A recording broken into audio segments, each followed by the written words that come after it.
Chapter 1. The Shadow Beneath the Radiance, December 27th, 1992.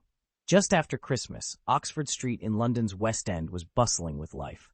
Crowds of muggles, clad in brand-new clothes, filled the streets. Children laughed and played, while young people exchanged heartfelt New Year wishes.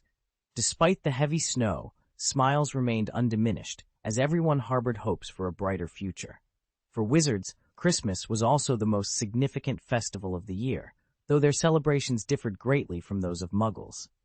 Wizarding families preferred the warmth of their homes, listening to the crackling fire in the fireplace, sitting beneath a Christmas tree adorned with silver frost and mistletoe, discussing Quidditch or the latest news.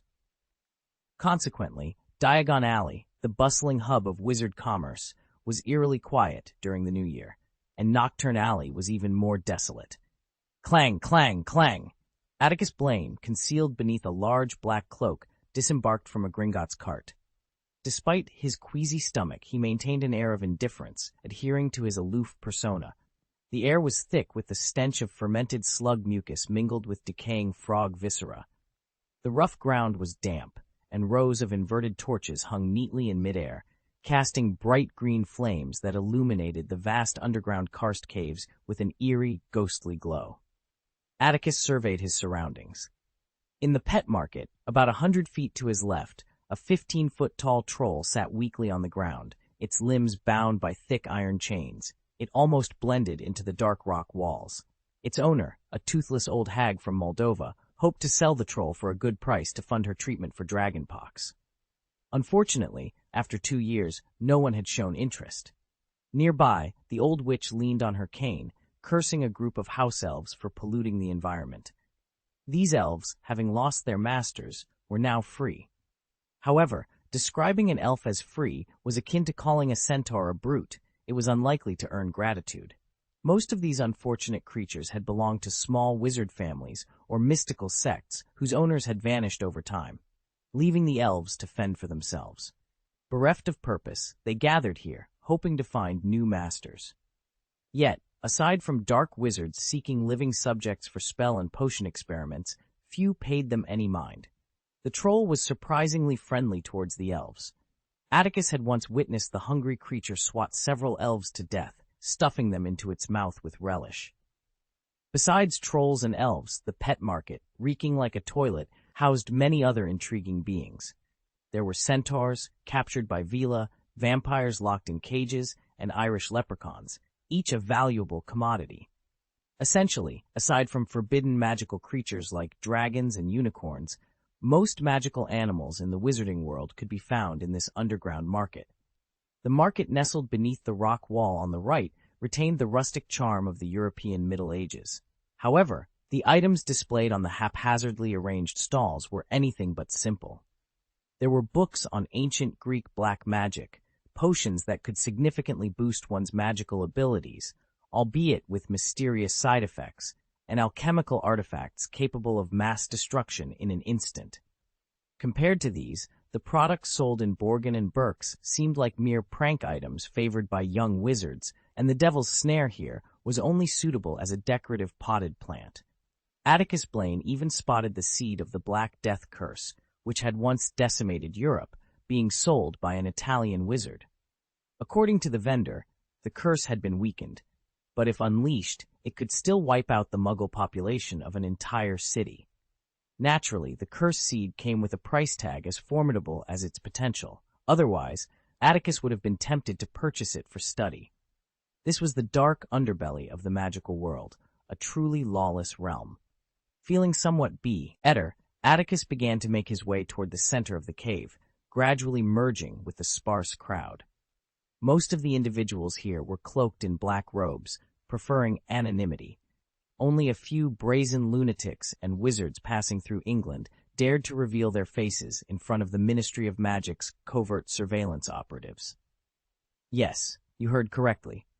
Aurors were discreetly stationed in the underground world of Nocturne Alley, but their role was merely to ensure that nothing too outrageous occurred, not to eradicate the place, unless the Ministry of Magic was prepared to wage war against all the ancient British sects and dark wizards. In the center of the cave, a square area enclosed by low granite walls, served as the underground world's consignment market. At one end of the courtyard wall stood a tall notice board. Hundreds of consignment letters, glowing with red magical contracts, were affixed to the snake-grained wooden sign, waiting patiently for someone to claim them. Atticus stood beneath the sign, scanning the area, but found no valuable commissions. He turned and sat on a stone bench, waiting for his trade partner to arrive. Perhaps due to the onset of the new year, the place was nearly deserted, with only two individuals conversing about 10 feet away to his right.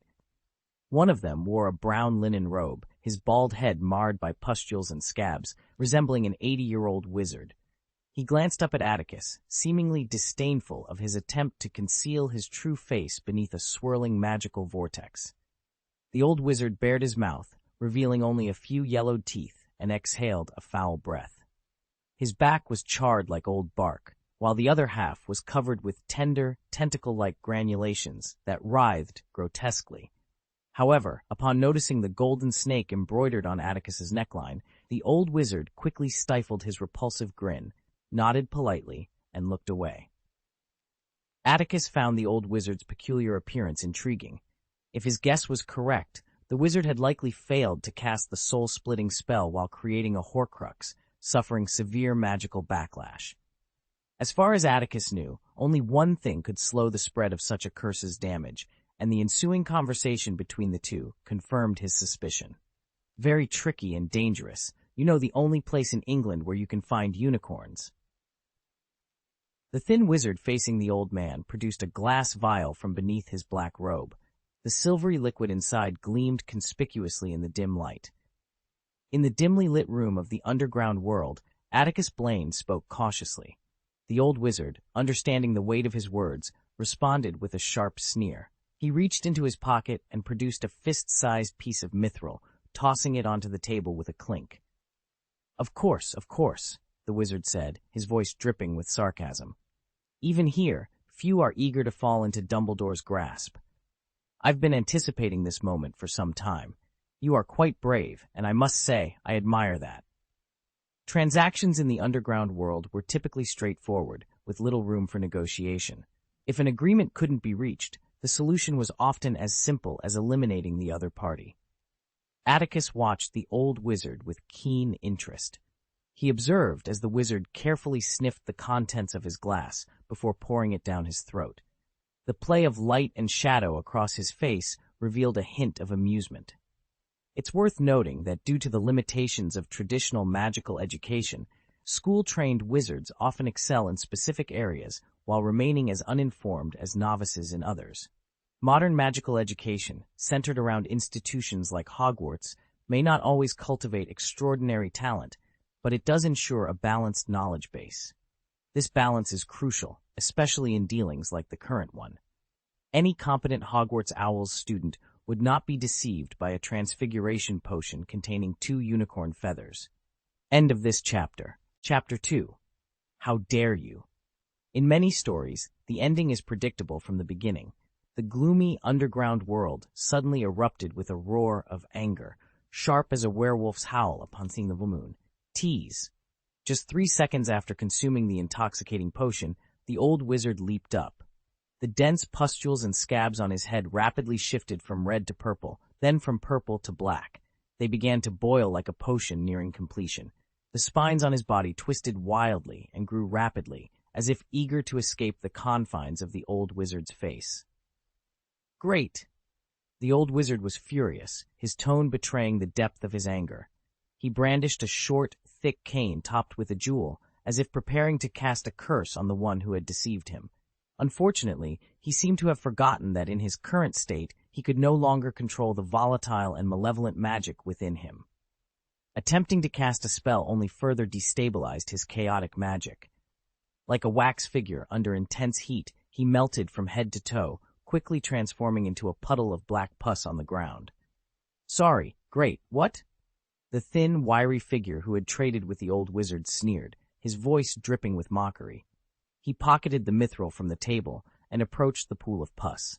With a smirk, he retrieved the old wizard's staff, examining the ruby at its top by the light of a torch suspended in midair. Even through the layer of black cloth, Atticus Blaine could sense the pride on the man's face. Noticing Atticus's gaze, the thin figure turned, his expression sour. He seemed to suspect Atticus of deceit and threatened in a low voice. "In this place, greed and strong curiosity can cost you your life at any moment, Golden Viper. Don't think tearing up a few big wolfhounds makes everyone fear you."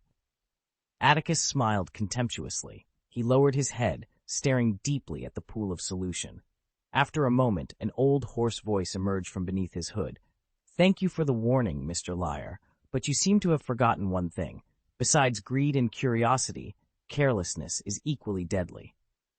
"What?" As the thin figure hesitated, a shadow with scarlet eyes suddenly emerged from the pool of pus. It floated in midair, screaming at the thin figure like a harbinger of death. "Embrace death with me, shameless man." The shadow was beyond the thin figure's comprehension.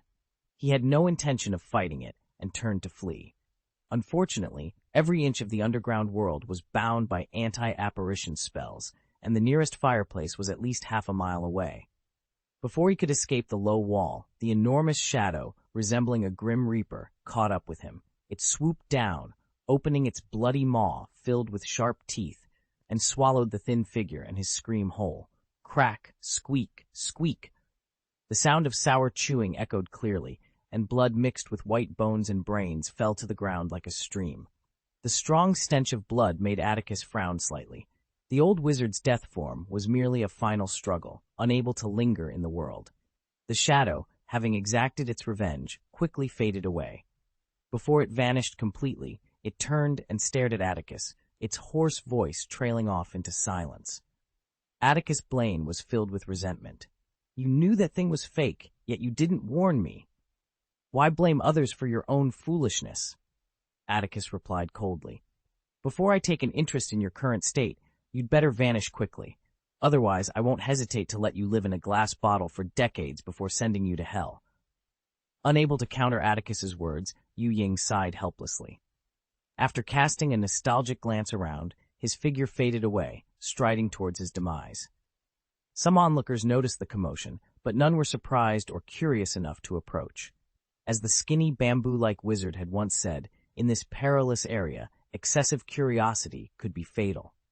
A silver light flickered through the dark air as Atticus summoned a pie, of mithril, marked with tooth impressions, from the flesh and blood. He cleaned it and tucked it into his coat, feeling quite pleased. With a crisp snap of his fingers, a golden magical fire ignited spontaneously, consuming the old wizard's pus and the pulverized remains of the thin bamboo pole. In mere moments, the flames cleansed the filthy ground, erasing all traces of the two individuals from existence. "Since you've taken something from others, it's only right to handle their funeral arrangements. That's what we call public morality," Atticus mused. "It seems I missed quite the spectacle, Mr. Golden Viper," a voice remarked. Atticus turned to see a middle-aged wizard with blonde hair and black eyes smiling at him from beneath a tall public notice board. "Perhaps you were fortunate enough to avoid trouble," Atticus nodded, his tone indifferent. The speaker was Cacus Foley, a well-known broker in the underground world, hailing from the Foley family, one of the 28 sacred clans. This family once held a prestigious reputation in the magical world. At its peak, the head of the family even served as the Minister of Magic, making it a formidable force. However, Hector Foley, the Minister of Magic from the Foley family at the time, lacked strategic foresight. He ignored Albus Dumbledore's warnings and underestimated the threat posed by the Dark Lord, Gellert Grindelwald, who was then at the height of his power. Consequently, Hector was ousted by enraged wizards. The Foley family, stripped of its power, suffered significant losses and gradually faded from the British magical world. For 2 or 3 generations, the declining Foley family sought a way to reclaim their former glory. Despite numerous attempts, they consistently failed, as the era's prevailing circumstances were insurmountable. Albus Dumbledore never specifically targeted the beleaguered Foley family, but the magical community would never forget that Hector's disregard for Dumbledore's warning led to heavy casualties in the fight against Grindelwald. 50 years later, the anger towards the Foley family had mostly dissipated, but Albus Dumbledore remained a vigilant presence. The current rulers of the Ministry of Magic treated the centenarian at Hogwarts with utmost caution, unwilling to risk provoking him for a relic of history. Ultimately, the Foley family, resigned to their fate, decided to embrace the shadows. They sent the most respectable of their few remaining juniors to face the risk of retaliation and work in the darker corners of the magical world. In the shadowy depths of the underground world, Atticus Blaine navigated a labyrinth of intrigue and ambition. He meticulously gathered wealth and forged vital connections, all while biding his time. With patience as his ally, he awaited the perfect moment to re-emerge into the light of the world above. End of this chapter. Chapter 3. A New Commission. Atticus Blaine weighed the bag in his hand, which had been magically expanded with an untraceable stretching charm. Despite the weight being lessened by a constant levitation charm, it still felt heavy, and this brought him immense satisfaction. 700 gold galleons. This was the reward he had earned after half a month of surviving on meager rations in the ancient forests of the Jura Mountains in France. It was equivalent to a year's salary for a senior official at Hogwarts or the Ministry of Magic. After verifying that there was nothing amiss with the heart of the cockatrice that Atticus had brought, Cacus, who sat across from him, closed the rough wooden box and smiled with satisfaction. "Your reputation is the brightest beacon in the underground world, Mr. Golden Viper. Every transaction with you is a perfect pleasure." Atticus silently pocketed the money bag, ignoring Cacus Foley's praise. In this line of work, everyone was out for the gold galleons, and it was best not to speak of friendship unless necessary. "Any decent commissions recently?" Atticus inquired. "You are as diligent as ever, Mr. Golden Viper." Cacus was not offended by Atticus's indifference. In fact, most people in this circle were cautious with their words and actions. Those as polite and enthusiastic as Cacus were rare. He continued to smile, and while offering flattery, he retrieved a notebook from his coat and flipped through it. "What are your requirements for the type of task and the reward?" Cacus asked. "My preferences haven't changed, Cacus. Let's not waste each other's time," Atticus replied coldly. Of course. How could I forget your criteria? No commissions involving wizards or muggles, a minimum reward of 500 galleons, and tasks that can be completed swiftly. I never forget a client's preferences, Mr. Golden Viper." Cacus murmured as he scanned his notebook, his brows furrowing as he reached the latest entries. He couldn't find any tasks that matched Atticus's requirements. "Well, I'm afraid I must apologize, Mr. Golden Viper. Commissions that fit your criteria are highly sought after. There was a mission recently to supply raw materials and prepare magical activity inhibitors worth 550 galleons. Unfortunately, it was taken 3 days ago."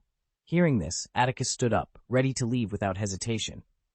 "Wait a moment, Mr. Golden Viper." Cacus, who had anticipated this, quickly stopped him. Faced with Atticus's unfriendly gaze, Cacus's forehead throbbed with tension.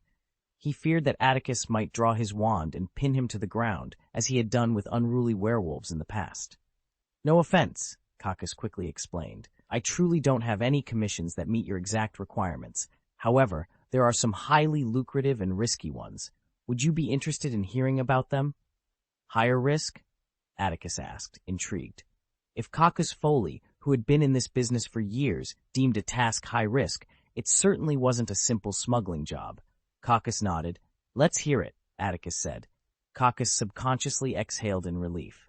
Earning agency fees from dangerous wizards like the Golden Viper was no easy task. One wrong move could lead to dire consequences, so he always had to be ready to flee for his life. "The reward for the first commission is substantial," Cacus began, his voice steady despite the tension. Just hearing the amount made Atticus's eyebrows twitch with interest as he held his breath. "The client sent me a magical contract from—" Atticus Blaine sat in a dimly lit room in Albania, contemplating the latest commission presented to him. The task was to rescue the Lestrange couple and the Caro siblings from Azkaban. "What do you think of this commission?" asked Cacus, his contact. Atticus shook his head firmly. "I'm not that foolish, Cacus. I refuse this commission," he replied without hesitation. If it were merely about rescuing people, Atticus might have considered it, given the substantial reward in galleons.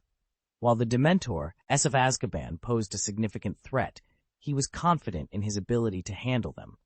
However, the real danger lay in the nature of those he would be rescuing. The Lestrange couple and the Caro siblings were notorious as some of the most radical Death Eaters.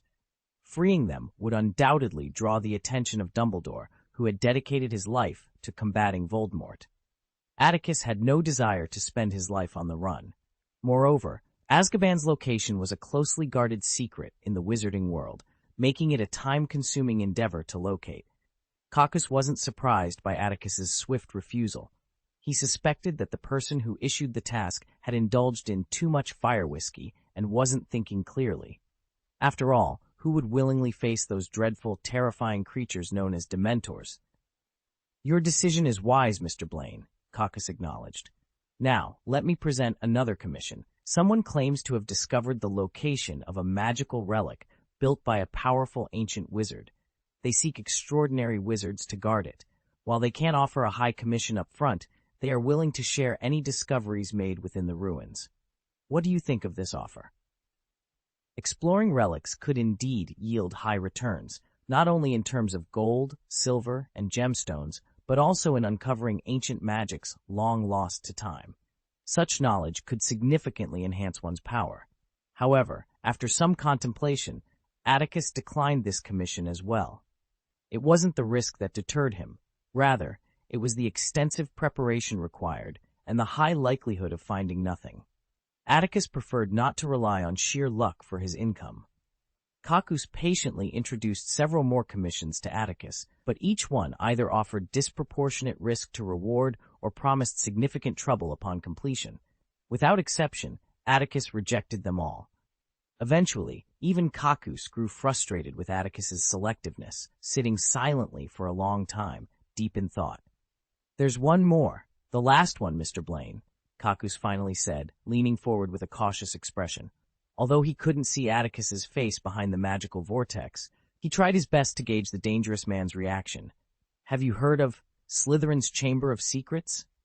"Slytherin's Chamber of Secrets?" Atticus's body tensed. Though his memory of past events was hazy, anyone who had studied at Hogwarts would have heard of it. Atticus's reputation in the underground world was well known, as his spellcasting was rooted in modern orthodox magical education, leaving little to conceal. "It's just a Hogwarts legend," Atticus replied, trying to mask his interest. "Why bring that up?" Caucus, sensing Atticus's intrigue, continued with a hint of excitement. "You may not be aware, as you don't stay in the country often. Although the Daily Prophet hasn't reported it, rumors have spread privately. It's said that the chamber has indeed been opened at Hogwarts, and someone has rented the secret. The power of the world is causing panic, and even Dumbledore seems powerless to stop it." "And what else?" Atticus Blaine interrupted Caucus abruptly. "What does this have to do with the assignment? Are you suggesting someone hired me to protect the children at the school?" "Of course not," Caucus replied with a sly grin. "However, the name of Salazar Slytherin is enticing enough, isn't it? The client believes that Slytherin left secret treasures in the Chamber of Secrets, which have been claimed by the so-called heirs. Otherwise, how do you explain that even someone as powerful as Dumbledore can't find any clues?" Atticus remained silent. He didn't recall much of the original story, but he was certain there were no treasures, magic, or powerful alchemical artifacts left in the chamber. Yet, given the greedy nature of the wizards here, such speculation wasn't surprising. After all, the founding Big Four of Hogwarts School of Witchcraft and Wizardry were all legendary wizards with unmatched power. If their legacy were to surface, people would undoubtedly flock to it. "Even if that's the case," Atticus said, unmoved, "would anyone dare to storm into Hogwarts and confront Dumbledore to seize these things? It would be safer to go to Azkaban and deal with those lunatics." "It's not necessarily about seizing them, but rather using a more reasonable approach," Caucus continued, his enthusiasm undiminished, as if determined to persuade Atticus. "I can offer some assistance, for instance, by allowing you to enter the school as an external investigator appointed by the school board.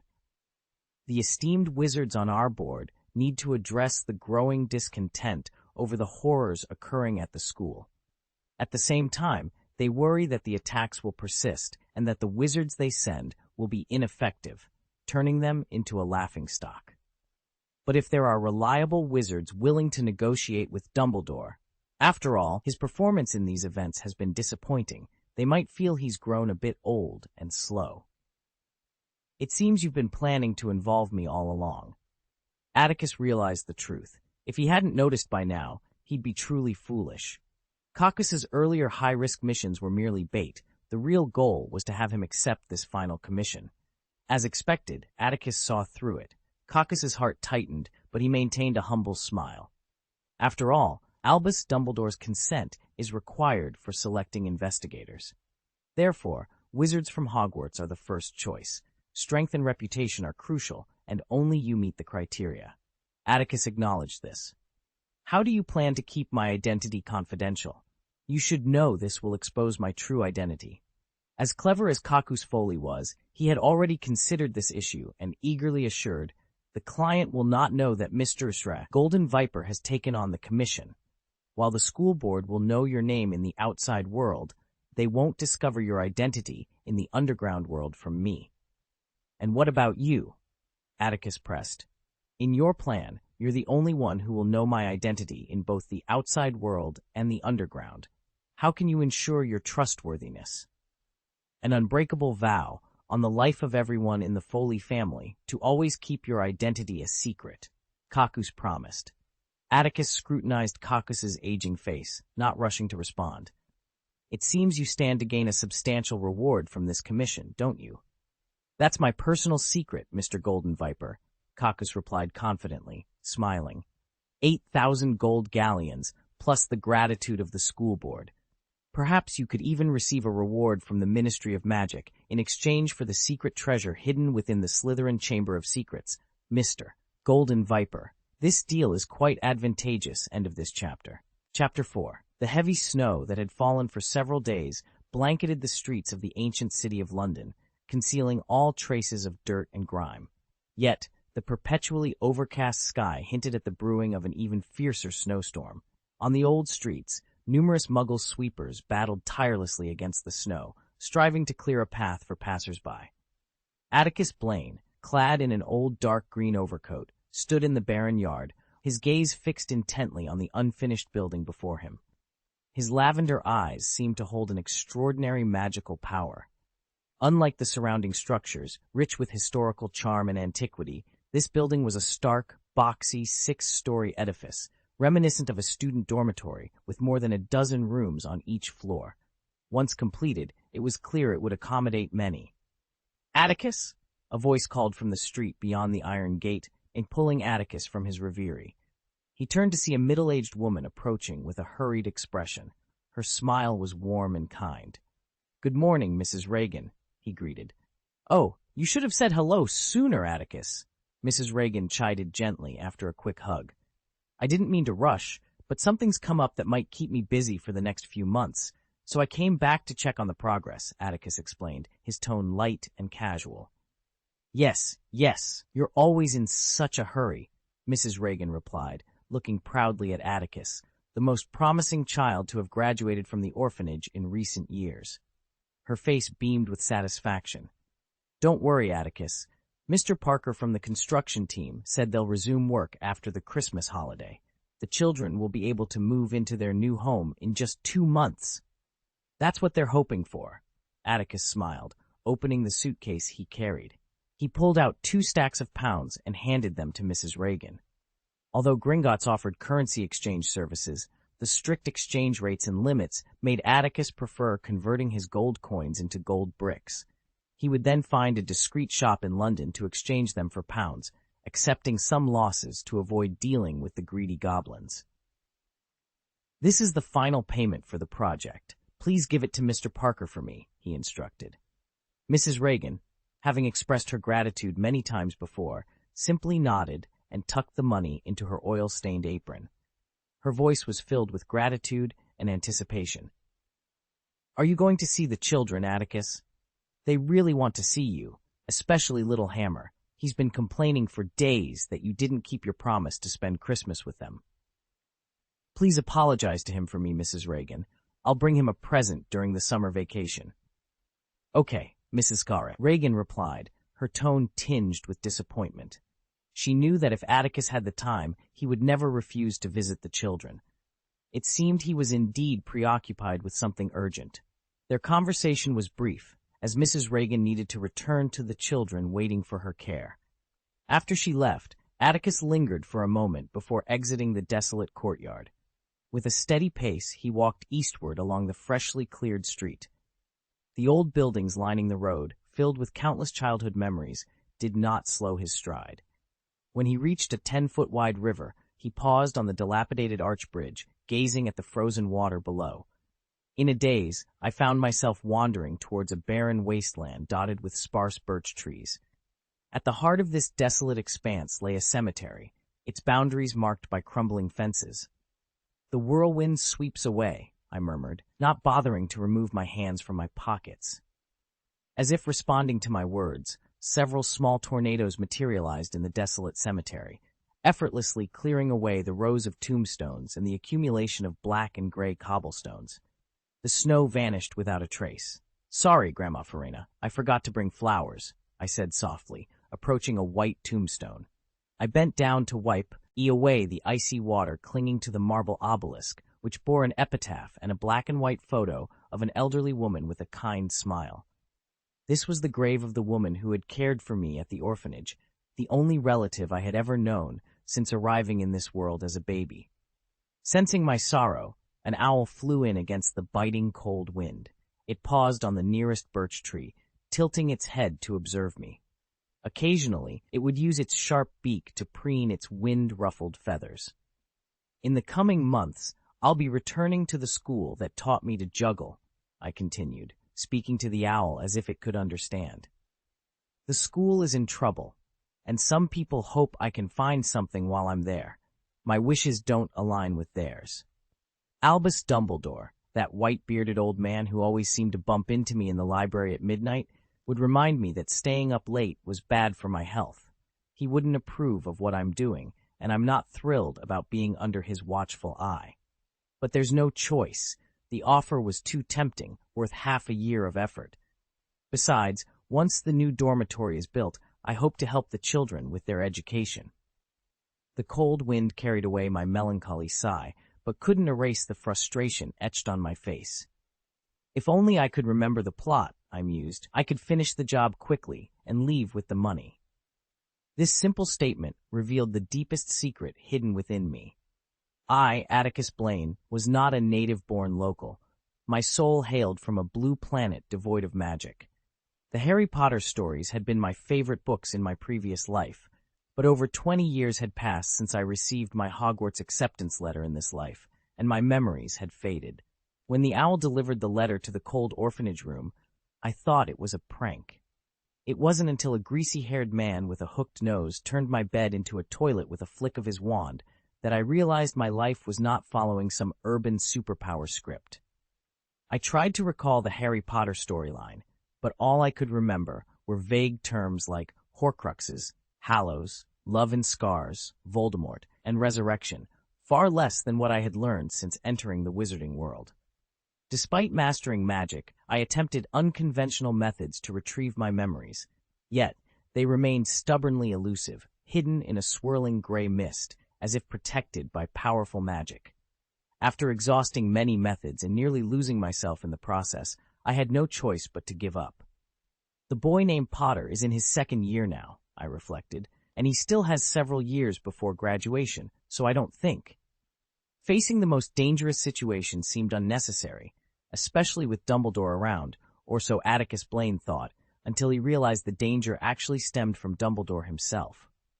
As he watched the white mist dissipate in the wind, Atticus's wry smile froze. "Survival is a challenge in any world, isn't it, Granny Farina?" he mused aloud. Fine snowflakes began to fall from the sky once more, and the owls perched on the treetops hooted with increasing frequency. Atticus reached out into the air, deftly catching a small piece of paper that had been released from the eagle's claws with a sharp whistle. The gray snow, contrasting against the dark sky, settled firmly in his palm. The note read, "Dear Mr. Blaine, I have negotiated with the Hogwarts Board of Trustees, and they have approved our plan. You must arrive at Hogwarts by midnight tonight to present your strategy for investigating the attacker. Additionally, Lucius Malfoy has adamantly opposed the idea of sending an investigator, insisting that Albus Dumbledore should be dismissed immediately, with the Greengrass family being the only supporters of this motion. Yours faithfully, Cacus Foley. The hurried scrawl of the handwriting underscored the urgency of the message. The gray owl, having completed its task but not receiving a reward, let out a disgruntled caw before flapping its wings and vanishing into the swirling snowflakes.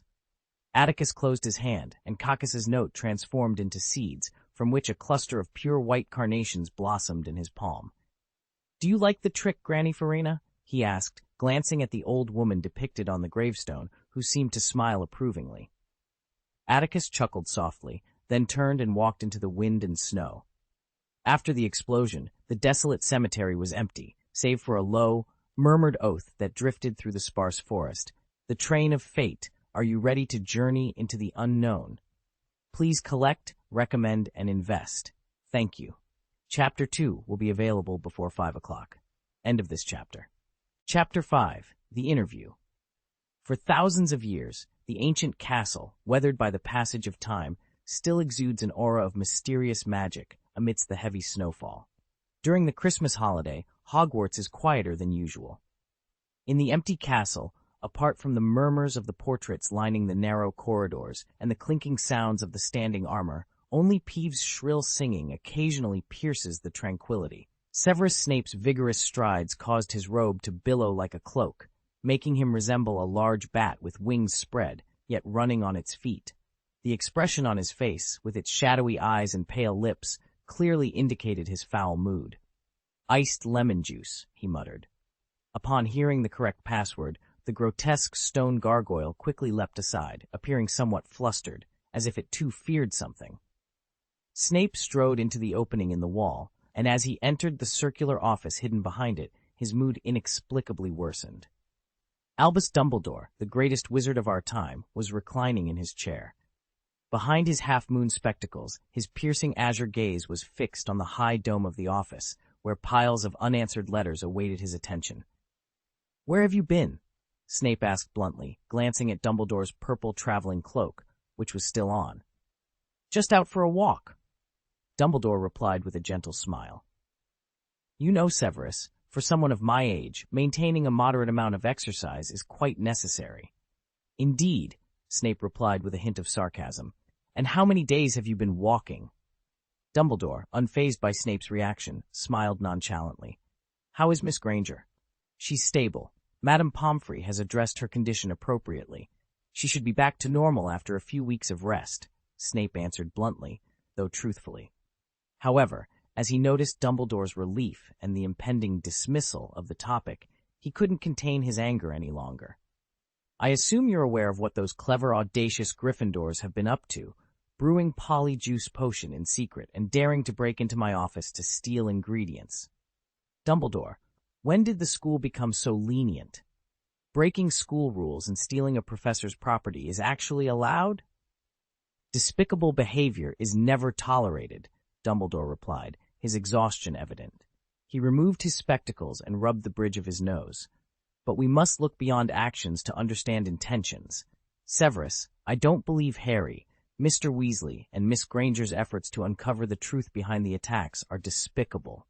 So you plan to let it go, even if he might be endangered by his reckless behavior?" Snape's face turned pale under the gentle firelight. Though he didn't specify who he was, Snape was certain Dumbledore understood. Silence enveloped the office, broken only by the soft snores of former headmasters in the portraits and Fawkes' subtle melodic cries. "Not letting go, Severus, but observing," Dumbledore finally spoke, though the silent confidence in his voice had waned. "Indeed, the line between courage and recklessness can be blurred, but when dealing with young people, we should exercise tolerance, Severus, to avoid stifling their innate strengths." "Tolerate?" Snape's lips curled in disdain. He was reluctant, yet he couldn't help but recall. During his time at the school, Atticus Blaine had often heard, "Don't flatter yourself, Principal Dumbledore. You always favor the students you admire." Snape had transferred his resentment for James Potter and Lily Evans onto Harry. While he protected the son of the woman he loved, he was tormented by how much the child resembled his father, which twisted Snape's emotions profoundly. "Let's end this subject, Severus," Dumbledore said. Such conversations had occurred countless times since Harry Potter's arrival at the school, leaving even Dumbledore feeling quite helpless. "Could you do me a favor and meet a guest at the school gate?" Dumbledore stood up, realizing his attire was not suitably for greeting guests. Actually, this task was meant for Minerva. Unfortunately, she accepted an invitation from the editorial team of Transfiguration today to attend a reception on Transfiguration. It's a rare moment of leisure for her, so let's try not to disturb her. Snape, uninterested in Dumbledore's personal engagements, turned and strode away. His expression was even more severe than when he had first entered the office, as memories from the past stirred within him. Yet by a strange coincidence, he paused before leaving, turned back, and looked at Dumbledore, who was using his wand to clean the mud from his robe's hem, with a suspicious tone. "Who are you meeting?" "Ah, well, I had planned to surprise you at the school gate, but since you asked," Dumbledore smiled, a mysterious light twinkling in his blue eyes once more. "Atticus Blaine, the student you've admired most these years." On May 12th, at precisely 7:31 p.m., Atticus, having disembarked from the express train at Hogsmeade Station, trudged through a long stretch of snow-covered paths to arrive at the grand iron gates of Hogwarts. The two winged boar sculptures at the entrance had stood guard over this esteemed magical institution for centuries. Atticus gazed through the iron bars with a sense of nostalgia, his eyes sweeping over the playground with its 6 towering hoops, the somber castle perched on the cliff's edge, and finally, the vast expanse of the Forbidden Forest. He had to admit, being back felt even more wonderful than he had imagined. "As soon as I boarded the train, I suspected it would be you, Professor, who would come to greet me." The rusty gate creaked open slowly, and Atticus stepped through, facing the dark figure approaching him. As Severus Snape's expressionless face emerged from the shadows, Atticus set down his suitcase and opened his arms with a genuine smile. P.S. Continue to collect and invest. End of this chapter. Chapter 6. The Interview. The bitter cold had transformed the vast black lake into a solid sheet of ice. In the dim light, the Forbidden Forest swayed in the frigid wind, resembling a jagged, illuminated lake. "Last Easter, I recall you writing to me about your exploration of ancient Greek wizard ruins in Greece," Atticus Blaine said, walking alongside Snape toward the castle perched on the cliff's edge. "You even sent me 5 pints of dragon's blood and 40 ounces of dragon liver." As they passed the 3 towering goalposts on the playground, Atticus glanced at the flickering fire in Hagrid's cabin, while Snape surveyed their surroundings. Atticus, whose features had grown more defined since his graduation 3.5 years ago, spoke with a tone that carried an enigmatic undertone. But soon after, the Daily Prophet reported an intriguing story. The Norwegian Ministry of Magic claimed someone had illegally entered their fire dragon nature reserve, stolen a precious Norwegian ridgeback egg, and mistakenly killed it. "I wonder if there's any connection between these events," Atticus, who allegedly slaughtered a Norse red-scaled dragon in front of Muggles who had entered the reserve. "What do you think, my professor?" Atticus withdrew his gaze from the distance, focusing on the single-lit room in the tower amidst a row of darkened ones. He smiled. "Or, what kind of response are you hoping to hear from me?" Snape's lips curled into his habitual sneer, but as he prepared to speak, he realized that the young man beside him was no longer the impoverished student who had once shunned deep connections with classmates. Atticus had swiftly matured into a wizard even Snape found difficult to decipher. "It doesn't matter to me, Atticus. I just want to remind you," Snape said, striding toward the castle with a sullen expression. "I hope you know what you're doing, and that you understand this school is not as peaceful as it appears, especially in recent years. If your habit of keeping a low profile hasn't changed, then maintain it, particularly in front of Dumbledore. My advice is to leave here as soon as possible, or even leave the British wizarding world, and return once everything is settled. If your mind is as sharp as it was, you'll understand what I'm saying." Perhaps it was the routine nature of the evening's events, but when the stone gargoyle at the office door stepped aside, It did so with a cryptic expression of dissatisfaction. "Thank you for your reminder, Professor," Atticus said softly as he passed Snape. "I've always known what I'm doing, and am fully aware of the risks I'm taking." Inside the office, Dumbledore had taken the time to change into a clean and elegant wizard robe. He had clearly anticipated the visitor's arrival. As the wall closed and Atticus entered, Dumbledore stood behind his desk, smiling warmly at the door. "Good evening, Headmaster Dumbledore." Despite having mentally prepared himself, Atticus Blaine felt a tingle across his skin as Dumbledore's bright blue eyes, illuminated by the steady fire and filled with a century's worth of wisdom, settled on him. His heartbeat quickened slightly. Fawkes, the phoenix, stirred in the brazier, stretching his neck from a pile of ashes to curiously observe the familiar voice. 30 feet away, the tall and slender figure of the old man, surrounded by flames, embodied not only immense magical power, but also a legendary life experience. Atticus Blaine, a living testament to the history of modern European magic, stood before Dumbledore. It was hard to fathom how the first and second generation Dark Lords had managed to endure for so long in the presence of such formidable individuals. "Welcome, welcome," Dumbledore greeted warmly, extending his hand as Atticus approached. His keen eyes briefly lingered on Atticus's youthful face, pausing momentarily on his lavender eyes before shifting to his snow-dusted gray hair. "Good evening, Atticus. I apologize for making you travel in such dreadful weather. As a token of my apology, may I offer you a drink?" "Thank you. That's exactly what I need," Atticus replied, taking a seat as Dumbledore gestured. Dumbledore moved to a nearby bookshelf, opened a cabinet containing a pensieve, and retrieved a vintage wine bottle from a hidden compartment. "For health reasons, I've had to part with most of my collection, giving it to Poppy. But this bottle, well, Atticus, I haven't shared it with anyone else yet. Ogden's Old Fire Whiskey, over 80 years old and priceless," Atticus noted, catching the aroma of the wine and smiling subtly. "Thank you for your generosity, Headmaster Dumbledore. Just for this, my trip is worthwhile." The years had imbued the whiskey with a rich and mellow flavor. Atticus sipped it, waiting for his stiff fingers to regain their dexterity. Dumbledore, in no rush to continue the conversation, observed Atticus with gentle eyes. Though he asked no questions, he seemed to glean the information he sought, appearing quite satisfied with the result. "Severus mentioned that over the past 2 years, you've been following in the footsteps of great sages, exploring magical relics lost to time," Dumbledore remarked, noting the color returning to Atticus's cheeks. "I'm pleased that even after leaving this school, you continue to study magic and improve yourself. It reassures me that the educational philosophy I've upheld here at Hogwarts hasn't been entirely in vain. At least, it has shown a few that there are many worthwhile pursuits in the wizarding world beyond the Ministry of Magic." Dumbledore made no mention of the school board's appointment or the topics concerning the Chamber of Secrets, which surprised Atticus, who had prepared his speeches and plans. "When I was still a student, young wizards didn't rush to find a career immediately after graduation. Instead, they embarked on a graduation trip to explore the world," Dumbledore reminisced.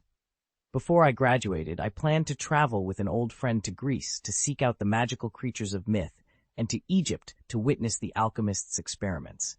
Unfortunately, unforeseen events disrupted my plans, a regret that lingers to this day."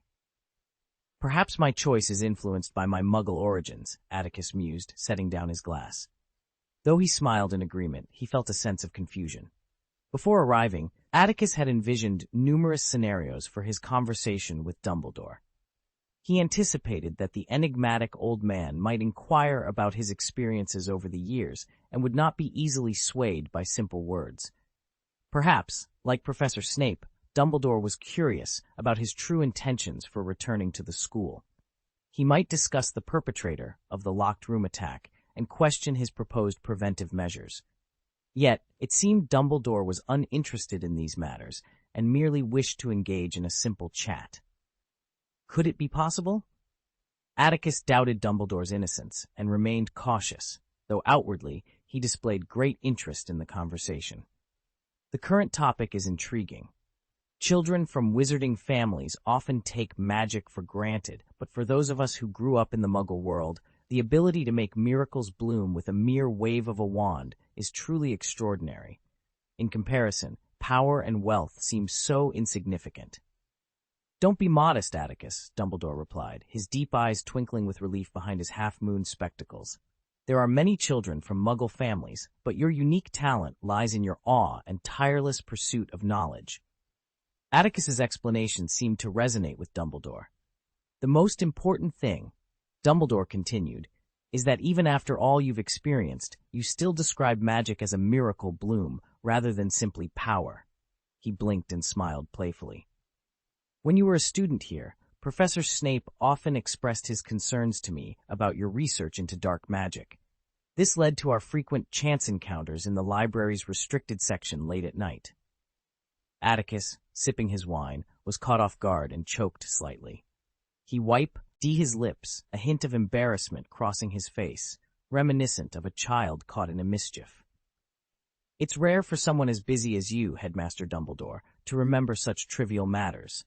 I've never been enamored by the sheer power of dark magic.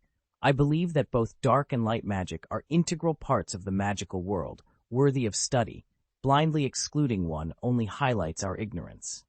"Of course, a very philosophical perspective." Dumbledore nodded approvingly, though his expression turned serious. "However, not everyone possesses your level of self-awareness and control, Atticus. Professor Snape's concerns were justified at the time. P.S. Thank you for your continued support. End of this chapter." Chapter 7.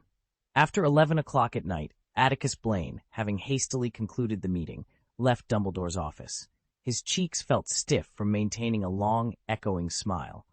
Even though Dumbledore was no longer in sight, Atticus still wore the semblance of a grin. It was a necessary facade, a means of survival, to greet others with a smile. Despite chatting for over 3 hours, he still couldn't grasp the purpose behind Dumbledore's summons that night. Reflecting on the entire conversation, Atticus realized that Dumbledore hadn't given him a chance to present any plans. Instead, it felt like a meandering journey through thoughts, akin to old friends catching up over drinks. The only tangible outcome was the half-bottle of whiskey Dumbledore had generously gifted him. This gesture seemed out of character, as the trust Dumbledore displayed didn't align with his typically cautious nature. The corridor was deserted, and the figures in the portraits lining the walls slept soundly under the glow of each torch. During the Christmas holiday, even Filch, the diligent castle caretaker, had left to visit old friends. The cold wind that blew through the castle's window openings was biting, yet the snow had ceased, and the moon's shadow struggled to break free from the thick clouds. Atticus paused at a window opening at the corner of the stairs, gazing into the distance with interest. On this starless night, the Forbidden Forest was so dark it was impossible to discern any details, and the flickering fire in Hagrid's cabin was barely visible, the only light in the dark night. "I'm so glad you came out of Dumbledore's office alive, Atticus. I was even contemplating how to arrange your funeral," Snape remarked, having changed into purple pajamas. He leaned against the corner wall, eyeing the wine bottle in Atticus's hand with a sneer. Could it be that Dumbledore's insanity skills have regressed so much that he has to rely on Veritaserum to extract the crimes you've committed over the years? "Your speaking style remains sharp, Professor," Atticus replied, turning to look at Snape in the shadows with a smile. "Headmaster Dumbledore didn't use Veritaserum on me, but it seems he's figured out what he wants to know." A ray of moonlight, traversing thousands of miles, passed through the window grill, casting several rectangular light spots on the floor of the school hospital ward.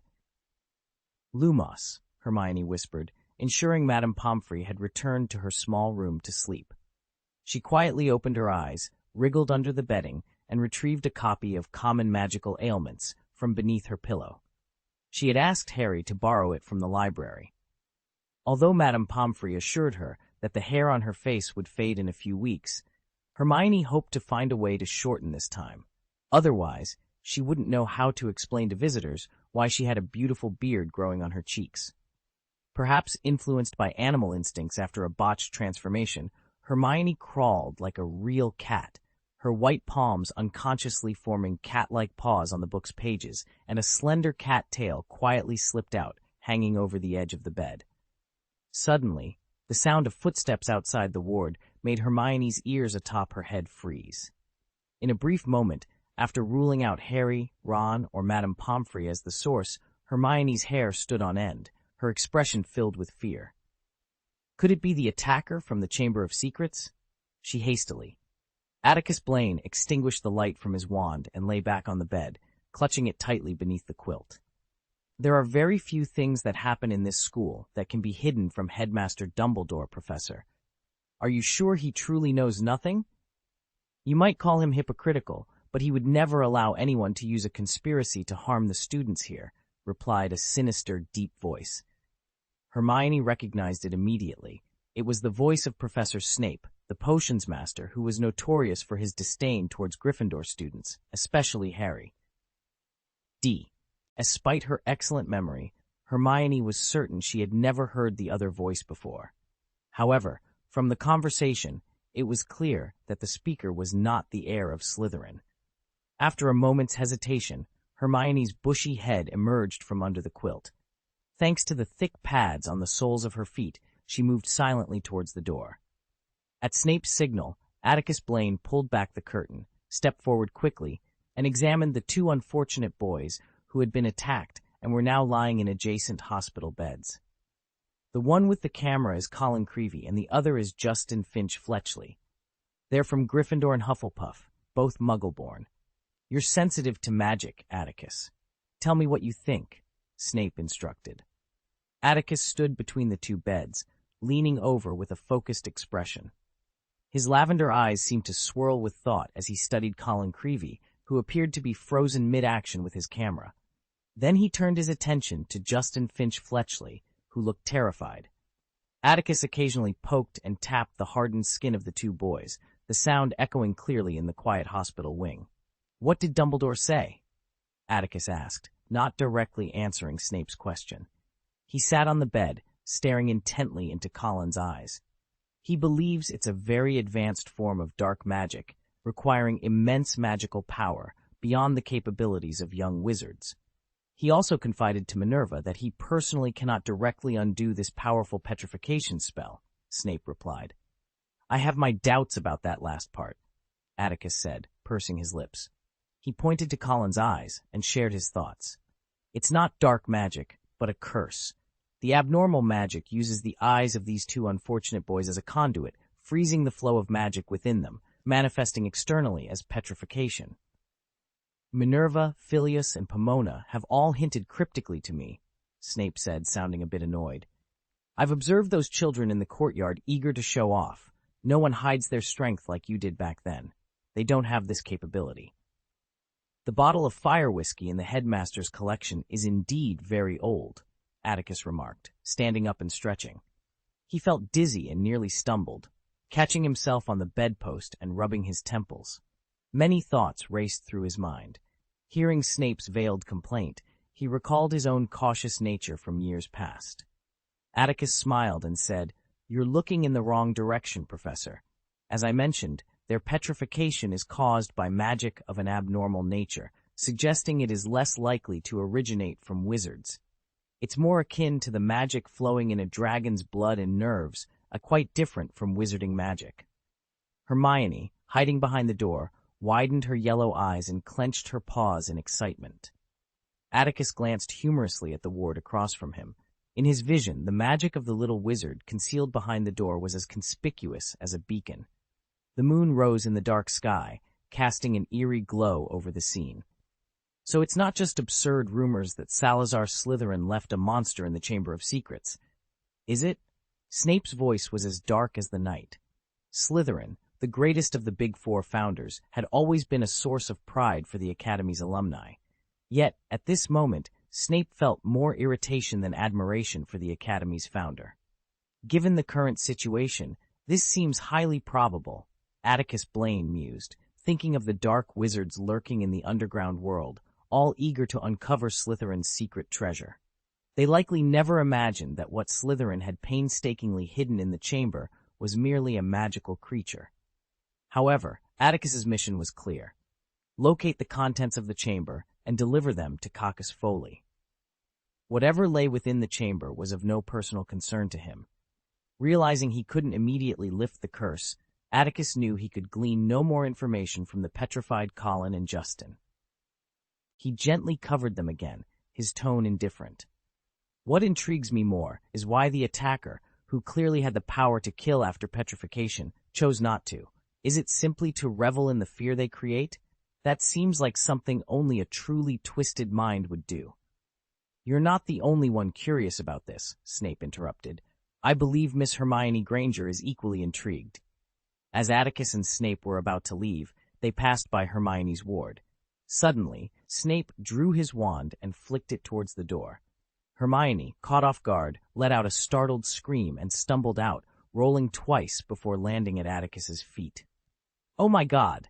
Atticus exclaimed in the ensuing silence. He glanced at Snape, who wore a mocking expression, then looked down at the young witch curled up on the floor. Since when did cat-eared girls appear in the magical world? P.S. Please remember to collect and invest. Thank you. End of this chapter. Chapter 8. Discussion. The moment Hermione fell onto the icy floor of the school hospital, her mind was in turmoil. How could she possibly explain that she had been eavesdropping on a professor's private conversation? Yet amidst the chaos in her thoughts, Hermione noticed something peculiar. How had Snape recognized her before the door even opened, given her current appearance? And was the term cat-ear girl referring to her? She wished desperately for Harry's invisibility cloak, longing to hide from this suffocating situation. As her thoughts spiraled, a strong, steady hand grasped her arm, helping her to her feet. Trembling, Hermione looked up to see the young wizard who had been speaking with Professor Snape. "Thank you, Professor," she murmured. "Oh, don't get me wrong, Miss Granger. I'm not a professor at this school."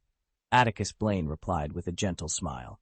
He observed the drooping ears amidst the little witch's shaggy hair and the whiskers on her cheeks, covered with black fur.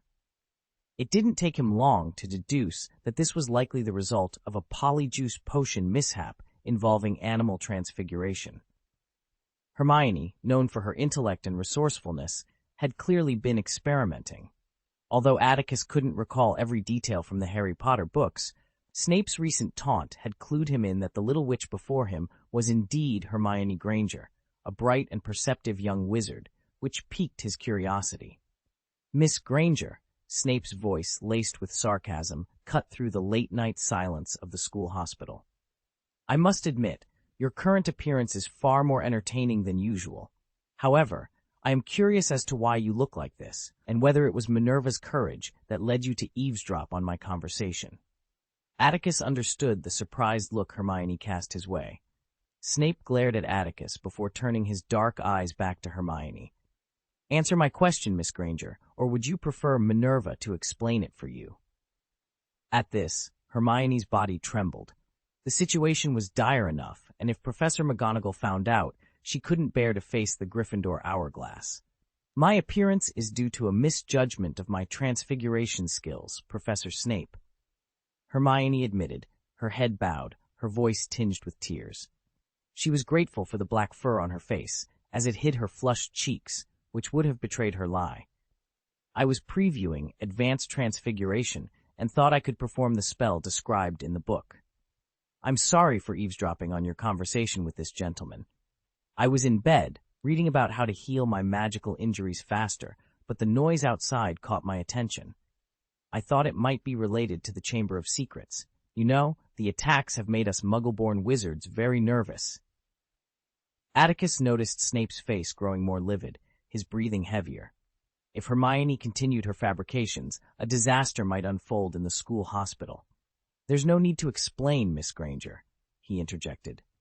Atticus Blaine, known as the Golden Viper in the underground world, was a cold, sharp, and lethal wizard who navigated the fine line between black and white. Yet, without his black robe, he appeared friendly and gentle. It was difficult to discern which side was his true self and which was a facade. Perhaps this was the most authentic version of Atticus Blaine. Hermione, striving to maintain her composure, found herself in the presence of a man whose true nature was as enigmatic as her own predicament. Her words seemed believable as she raised her head in a daze, meeting a pair of strikingly beautiful purple eyes and a gentle smile on a young, handsome face. For a moment, Hermione thought the young wizard's smile resembled Headmaster Dumbledore's, kind and tolerant, yet filled with the wisdom to see through the truth. "Sorry, sir. All I said was—" Hermione began, but the young man interrupted her with a cheerful smile. "My name is Atticus Blaine, and you may call me Mr. Blaine," he said. "Regardless of why you end dead up in this situation, Miss Granger, I believe you've learned a painful lesson. Therefore, Professor Snape will not punish you further, will he?" Atticus glanced at Snape, who responded with a disdainful snort. "As for eavesdropping on our conversation, it's not a serious fault for a curious 13 or 14-year-old wizard. Both Professor Snape and I have decided not to pursue it. You needn't worry too much," Atticus reassured her. In terms of prestige, Atticus couldn't compare to Snape, who had long held power. Although Mr. Blaine said he wouldn't mind the eavesdropping, Hermione still felt uneasy. She glanced at Snape, fearing her potions professor might disagree. Perhaps due to Atticus's intervention or Dumbledore's instructions, Snape turned and left without a word, sparing Gryffindor from losing 50 points during the Christmas holiday. "See you later, Miss Granger," Atticus said with a smile, before turning to leave. Hermione, still recovering from the ordeal, realized the mysterious man who called himself Blaine was about to exit the school hospital. "Just a moment, sir. I mean, Mr. Blaine!" Hermione called out instinctively. When Atticus turned back, she realized what she had done. "Mr. Blaine, are you a healer?" she asked, her face flushed. She wasn't sure why she had stopped him, but her quick thinking saved her. "I overheard you and Professor Snape discussing Colin and Justin's illness. Do you have the ability to cure them?" "Sorry, Miss Granger, I don't have that ability," Atticus replied calmly. "Since Headmaster Dumbledore already has a way to cure them, there's no need to worry. After all, lying in a hospital bed is a form of protection for them." He turned to leave again, his voice trailing behind him. "By the way, Miss Granger, I'm an investigator." That night, Atticus stayed in Snape's staff dormitory, and the two conversed by candlelight. Atticus inquired in detail about the 3 attacks and how the victims were discovered. Interestingly, both Mrs. Norris and the first witness, Finlay, were found by Harry Potter. Atticus wasn't surprised. Trouble seemed to find the protagonist even if he stayed home. What did surprise him was Snape's disdainful remarks about Harry Potter. "You can see what kind of person he is from Hermione Granger. Full of lies, mediocre, arrogant, loves to break rules, seeks attention, and is disrespectful," Snape said, half reclining on the bed, staring at the flickering flames in the fireplace. A few feet away, Atticus, who was jotting down notes at the desk, looked up in surprise. "It's quite strange, Professor. There are fewer wizards who earn your praise than those who don't. I'm becoming curious about this boy." "You'll know when you see him, Atticus," Snape replied coldly, his gaze fixed on the fire. "He has a pretentious style, thinking he—" "Atticus Blaine can handle everything, just like his father." "What?" Atticus muttered as he flipped through the worn pages of Simplified Theory of Ancient Spells by Ulrich Gump. He continued jotting down calculations on a piece of parchment, occasionally waving his wand to create ripples in the air, attempting to construct an effective spell model. Over the past 2 years, much of his time had been spent wandering, with research and self-improvement squeezed into whatever moments he could find. "Ah, I see.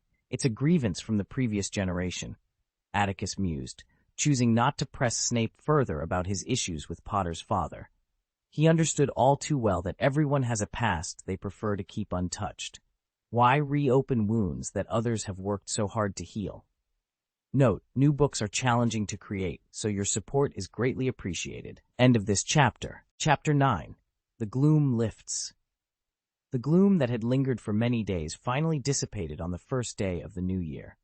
The rising sun cast its golden rays over the white playground, enveloping Hogwarts Castle in a delicate light golden veil. After preparing the necessary recovery potions for Hermione early in the morning, Madame Pomfrey descended to the Great Hall for breakfast.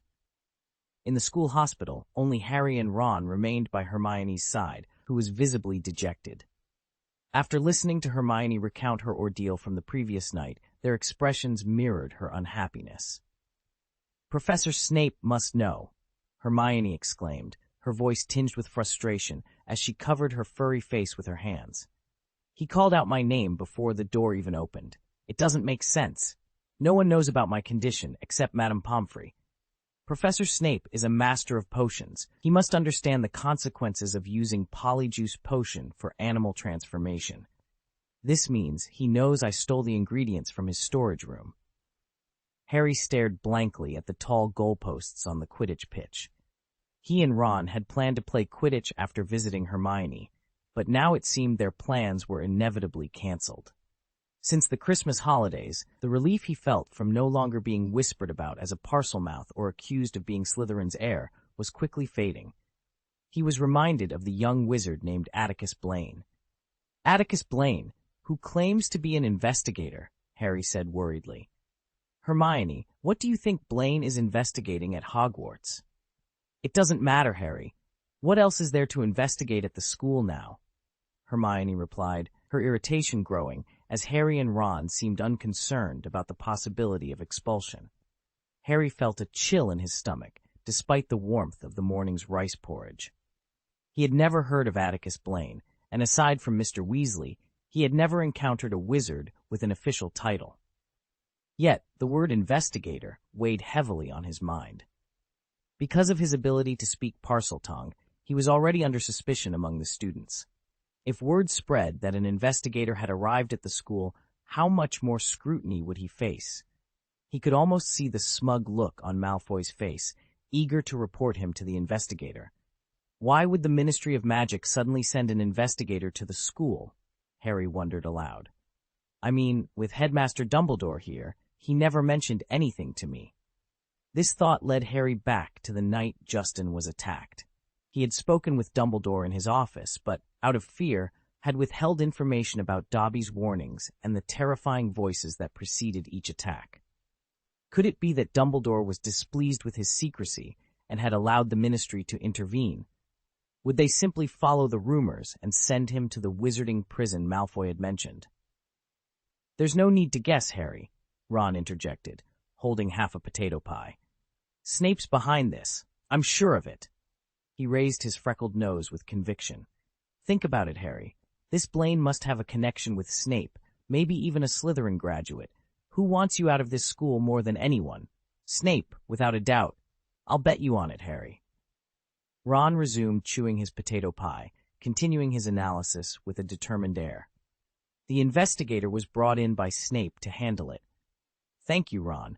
After hearing your analysis, I feel much better, Harry said, sitting listlessly on the edge of the bed. Stop the nonsense, Ron. Despite everything, since Snape didn't expose him directly last night, it seemed he wouldn't be expelled for stealing from the professor. Hermione, having realized this, felt a bit less anxious. She crossed her arms and glared at Ron menacingly. Even the Minister of Magic can't expel a Hogwarts student without Headmaster Dumbledore's approval. But Harry, Dumbledore won't expel you, will he? Before that conversation, Harry might have confidently said no. Ways sensed that the old man with the silver beard and hair treated him differently from other young wizards, even though they rarely spoke directly. Maybe, Hermione, Harry hesitated. At least, Dumbledore told Hagrid he didn't think I attacked Colin and the others. He wouldn't agree to expel me just because I hid something from him.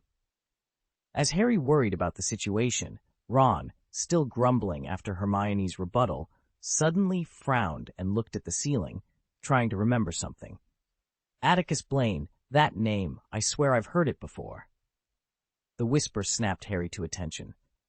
Ron, since this Blaine claims to be an investigator, he must be a colleague of Mr. Weasley or something. Maybe they have a good relationship. Could you write a letter and ask? Explain everything before he finds me. The Weasleys were Harry's favorite wizards, always kind to him. The week he spent with them last year was the best summer vacation he'd had in years. If Mr. Weasley knew Atticus Blaine, he wouldn't refuse to help defend Harry. The golden sunlight gradually climbed over the playground, and the breeze carried a hint of spring across the spacious grass. Of course, Harry, I can write. Ron replied hesitantly, still trying to recall where he'd heard the name. Fred and George might know. As for Prefect Percy, we'd better not ask him. For his career, he might be more eager to betray us than Malfoy. That's your brother, Ron, Hermione said, throwing back the covers and sitting on the edge of the bed to put on her boots. Among the trio, Hermione held the highest opinion of Ron's brother, Percy Weasley. She had often sought his help with difficult questions, and Percy had indeed used his vast knowledge to solve many of her problems. Before he became a prefect and set his sights on being the head boy, we were brothers. Now, it's hard to say, Ron said angrily, his ears turning red. I'll never forget the 5 points he docked from me in front of Myrtle's bathroom. Percy is a prefect, and maintaining discipline is his job, Ron. Although she had been there when Percy deducted points from Ron, Hermione saw nothing wrong with Percy's actions. She stood up, stomped on her boots, and turned up the collar of her wizard robe to hide her black hair as much as possible. Go get your invisibility cloak, Harry. Do you want me to walk out of the hospital wing looking like this? Oh, go out? Harry, who had been lost in thought, snapped back to reality in surprise. Are you going to play Quidditch with us, Hermione? When are you going to stop thinking about Quidditch, Harry? Hermione looked exasperated. Of course, we're going to investigate Mr. Blaine. We need to find out who he is, don't we? End of this chapter. Chapter 10. The Past. Thanks to the magical invisibility cloak left to him by Harry's father, Hermione slipped out of the castle without any hindrance. As she passed by the Great Hall, she glanced at the staff dining table at the front. Miss Pomfrey was engrossed in conversation with the Hogwarts librarian, Mrs. Pince. Hermione urged in a low voice, Hurry up, Harry, Ron. Madame Pomfrey will be back at the school hospital before 10 o'clock. I don't want her to find out that I'm not lying quietly on the hospital bed. Actually, you don't have to go there yourself, Hermione. We'll tell you everything we hear from Hagrid, Ron said, quickening his pace and looking at the air in front of him, trying to appear nonchalant. Harry nodded in agreement. Stop being silly, you two, Hermione replied. As she stepped out of the castle gates, the sudden bright light and the breeze on her face made her feel much better. Her eyes, the color of orange cats, shone with excitement. Before we leave Hagrid's cabin, I'm afraid you'll forget all about what Hagrid said. It had been a while since Halloween, and the large patch of pumpkin vines behind Hagrid's house had been cleared and covered with snow. Hagrid's cabin looked much neater than usual. When Harry and the others arrived, Hagrid was chopping the Christmas tree used to decorate the auditorium into firewood. This might be physical work for others, but for Hagrid, who was about 10 feet tall and had a waist 5 times the size of an ordinary person, it was the easiest thing to do. He only needed to lift the axe and gently put it down, and the Christmas trees, as thick as the mouth of a bowl, would be broken into several pieces. The black hound, which was having fun in the snow, spotted Harry first. It stood on a raised snow slope and howled happily at them. Don't bark, Fang, you just ate a whole chicken, Hagrid called out. When he looked in the direction where Fang was barking, a smile appeared on his face, partially hidden by his furry beard. Hey, Harry, Ron, it's you two. Hagrid happily waved his arms to greet Harry, who was struggling through the 2 feet of snow. This is really unusual, Harry. You always like to come to me in the middle of the night, wearing the invisibility cloak. That's because I need lessons during the day, Hagrid, Harry replied. Whoops! Supporting Hermione under the invisibility cloak, Harry accidentally stepped on the air and fell to the ground. Hermione, caught off guard, screamed and rolled into a ball with him. Don't just stand there, Hagrid. Come and help us, Ron called out.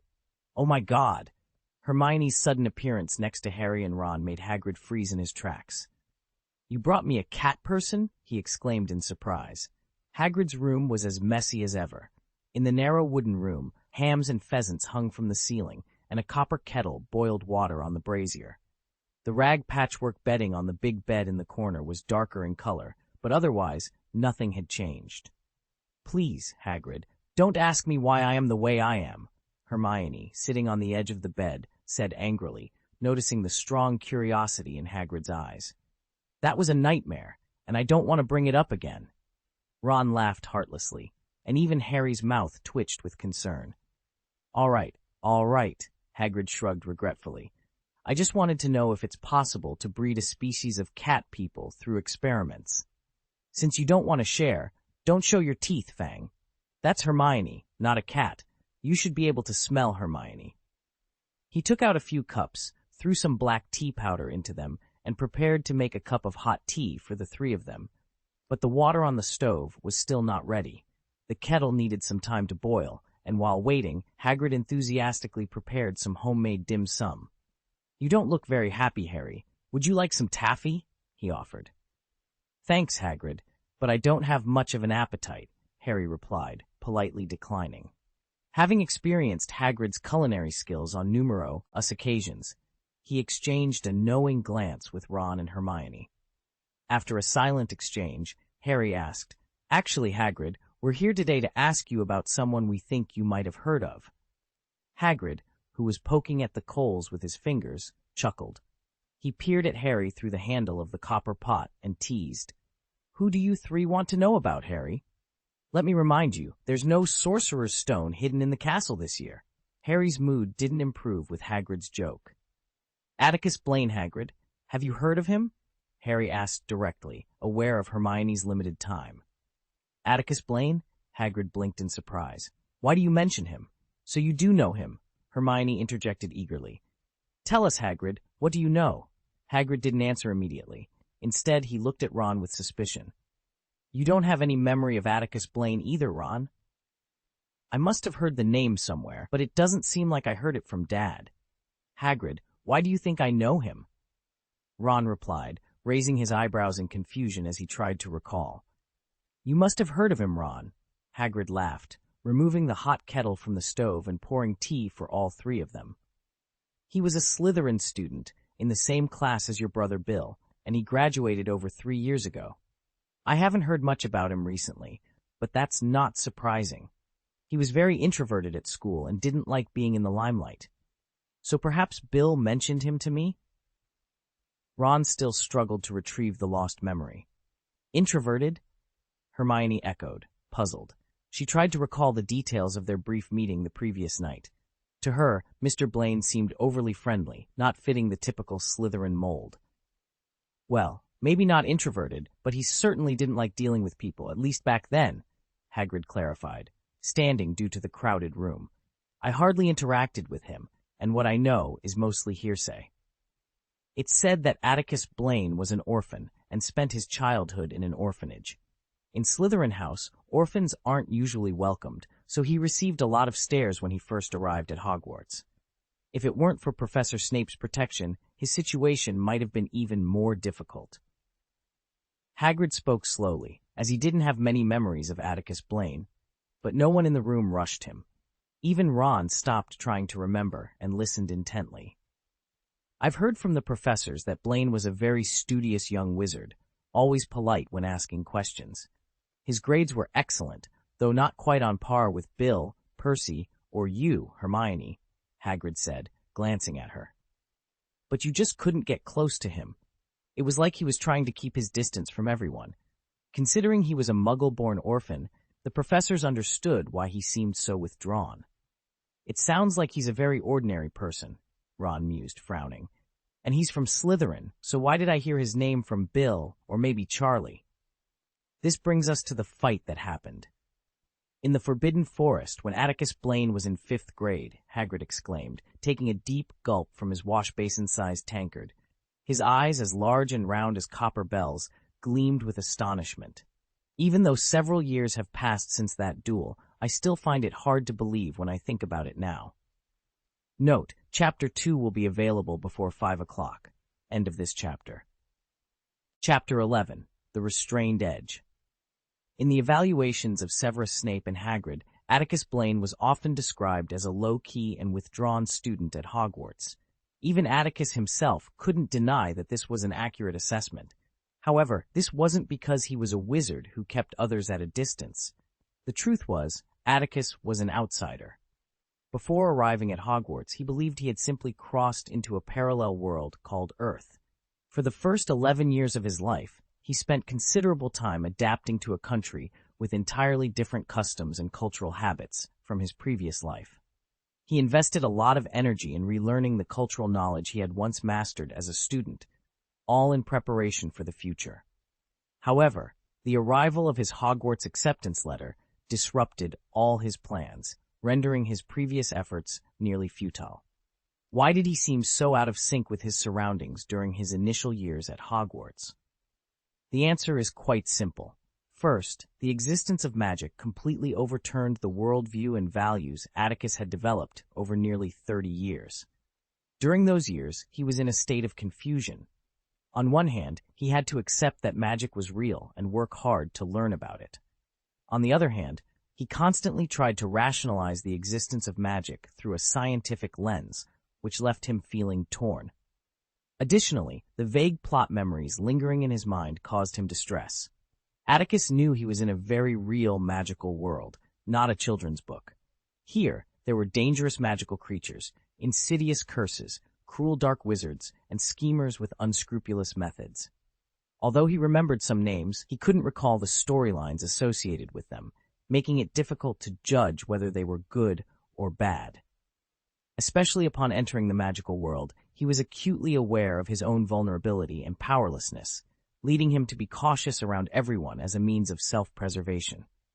In Hagrid's view, the indifference and isolation of the Slytherin students were of little consequence to Atticus. After all, his young body housed a mature soul. Severus Snape was the only wizard he respected at the school back then, largely due to Atticus's challenging background. At the time, Atticus was financially struggling, and the small stipend from the school barely covered the cost of second-hand books and teaching aids, let alone his advanced learning pursuits. To improve his financial situation, Atticus had to find ways to earn money on his own. Starting in his second year, he began brewing potions privately for sale. Initially, he could only use the inexpensive raw materials from the student storage cabinet to create simple potions, earning a modest profit. It wasn't until the second semester of his third year that he received a significant order worth several galleons, brewing a long-lasting invisibility potion. To ensure success, he frequently used the disillusionment charm to sneak into the restricted section at night to gather information and sought Snape's advice on the key to brewing the potion. Atticus couldn't afford to be careless. The client who ordered the potion didn't provide the raw materials, and the most expensive ingredient, a tail feather from an invisible beast, cost 6 galleons. He needed 5 tail feathers to brew the potion, which would nearly deplete his savings. Unfortunately, things in life rarely go as planned. If there are no accidents, accidents are bound to happen eventually. Due to his inexperience, Atticus Blaine mistakenly measured the dose of Abyssinian shrunken fig juice, causing the potion to fail. This mishap left Atticus feeling despondent for several days.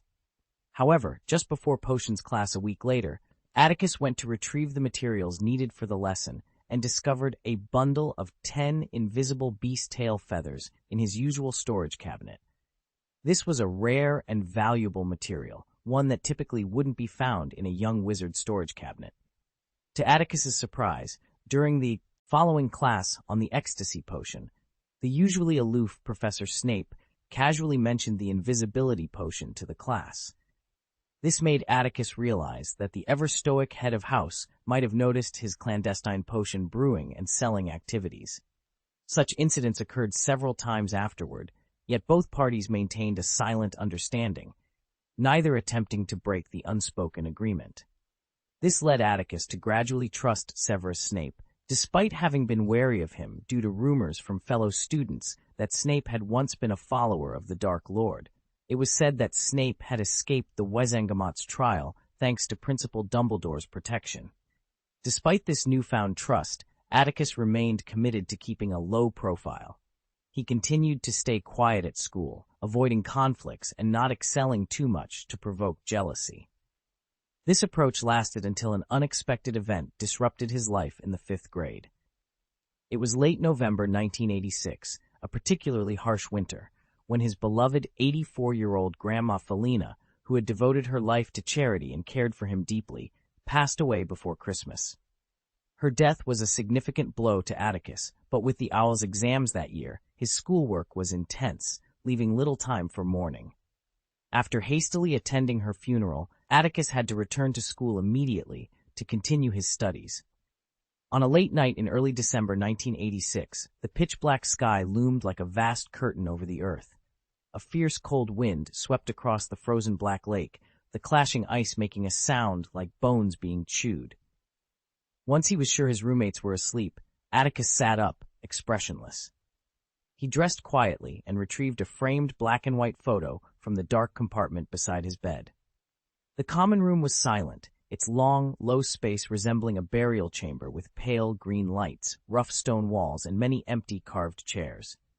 Unlike the Gryffindors, Slytherin students weren't keen on exploring the castle at night, so Atticus encountered no one as he navigated the maze of passageways.